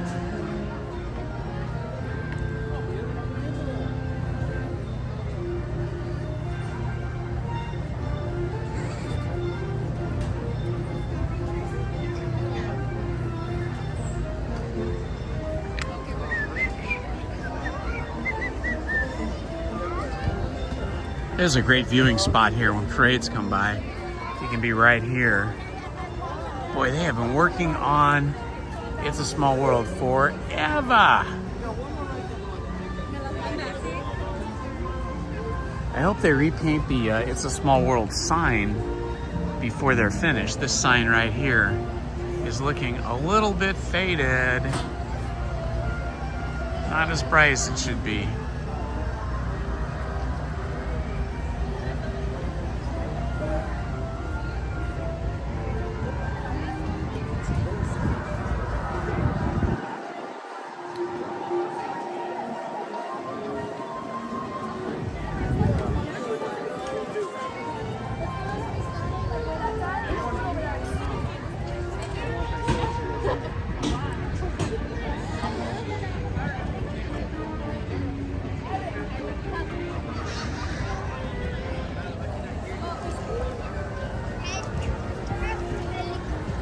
Let's breeze through Fantasyland here and see what it's like.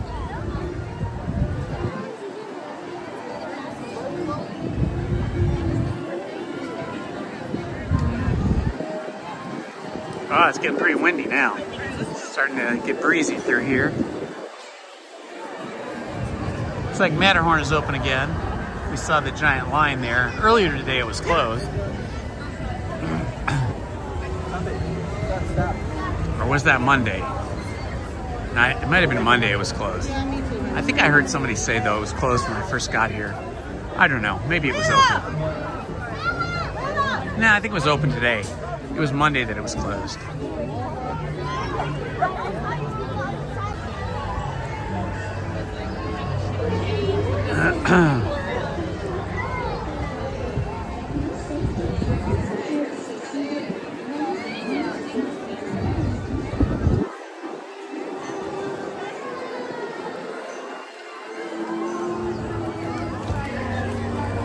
Oh boy, Robert Sprite I think had requested a ride on Dumbo, but the line for Dumbo is showing 40-minute wait time. That's a little too long for Dumbo, so I'm gonna pass on that today.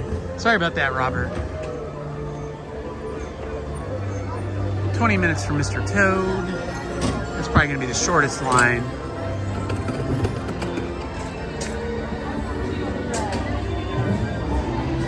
Tempting to go on Mr. Toad. I feel like I could go on Mr. Toad. I like these little kid rides.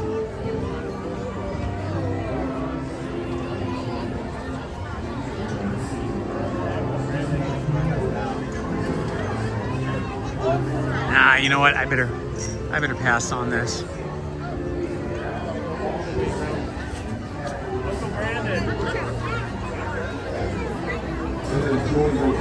I have that meeting to get to this evening. Executive meeting, big planning meeting, and I need to be there. And they asked me if I'd come by and shoot pictures.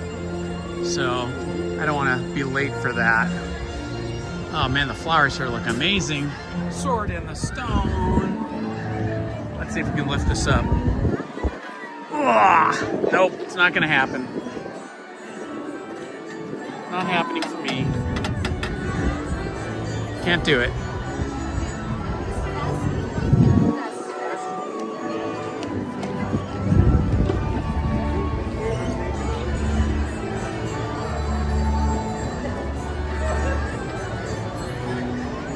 Oh, it's busy here in Fantasyland. It says Snow White is 15 minutes, but that is not true. Given the look of this line, which is going all the way back out here and around the corner of the building, that is more like a 25-minute line, I would say. At least. Always has to stop here and check out the castle.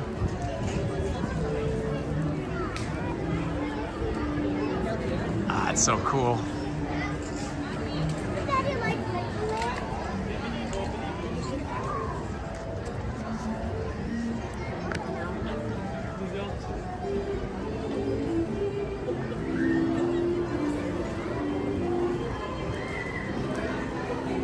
Never go in here, but let's go in here for a minute. The Bibbidi Bobbidi Boop Boutique.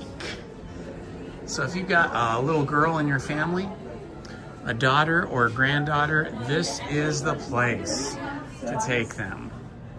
Because here they can be Snow White, Cinderella, anybody they want to be, Ariel. Great stuff here. All right, I just need a phone number for Holmes. Oh, look how fancy these dresses are. These are so pretty. So cool. And for the little night in your family, we've got some cool stuff here for the gentlemen.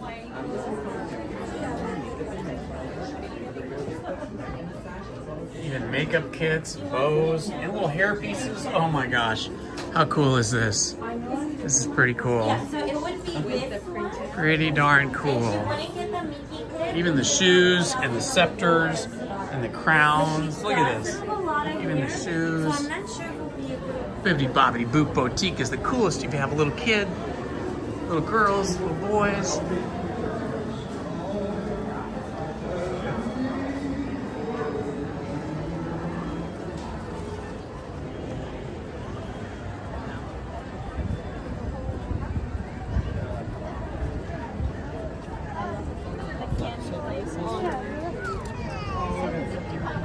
Is that her name?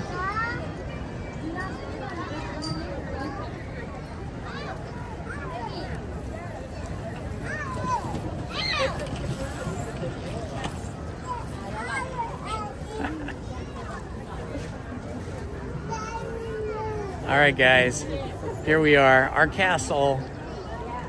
Pretty cool, huh?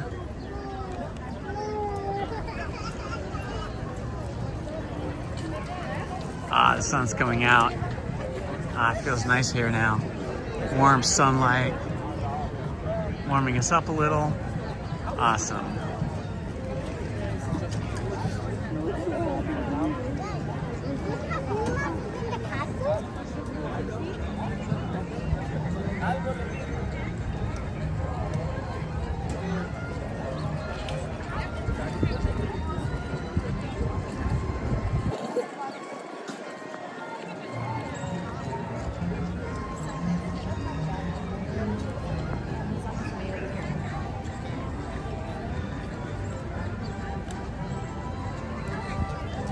Astro Orbiter.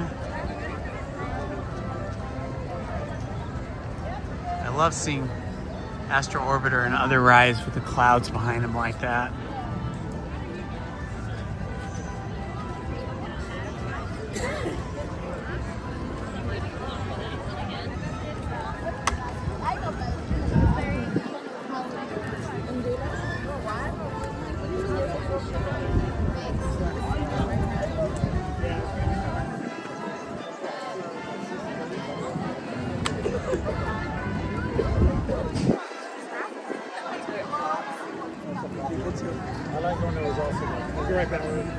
Okay, the crowds are coming in now. Looks like we've got more people coming in this afternoon walking up Main Street than we did on Monday. So I think that's just because it's 3:30 in the afternoon. Those kids that are still in school, not on spring break, might be coming here now with their parents or siblings. I'm seeing a lot more tweeners and teenagers entering the park now than I saw earlier today. Earlier today was mostly like little kids, like preschool kids and stuff like that. Now we've got some older kids. I can hear the Disneyland band down there.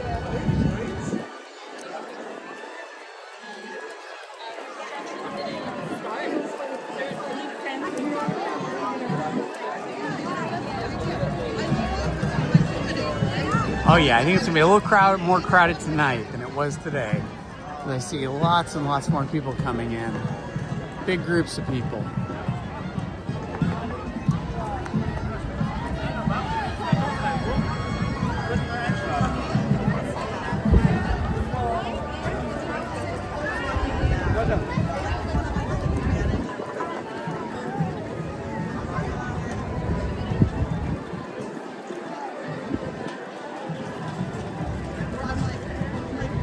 Let's see, where's that Disneyland band going? I can see them down there.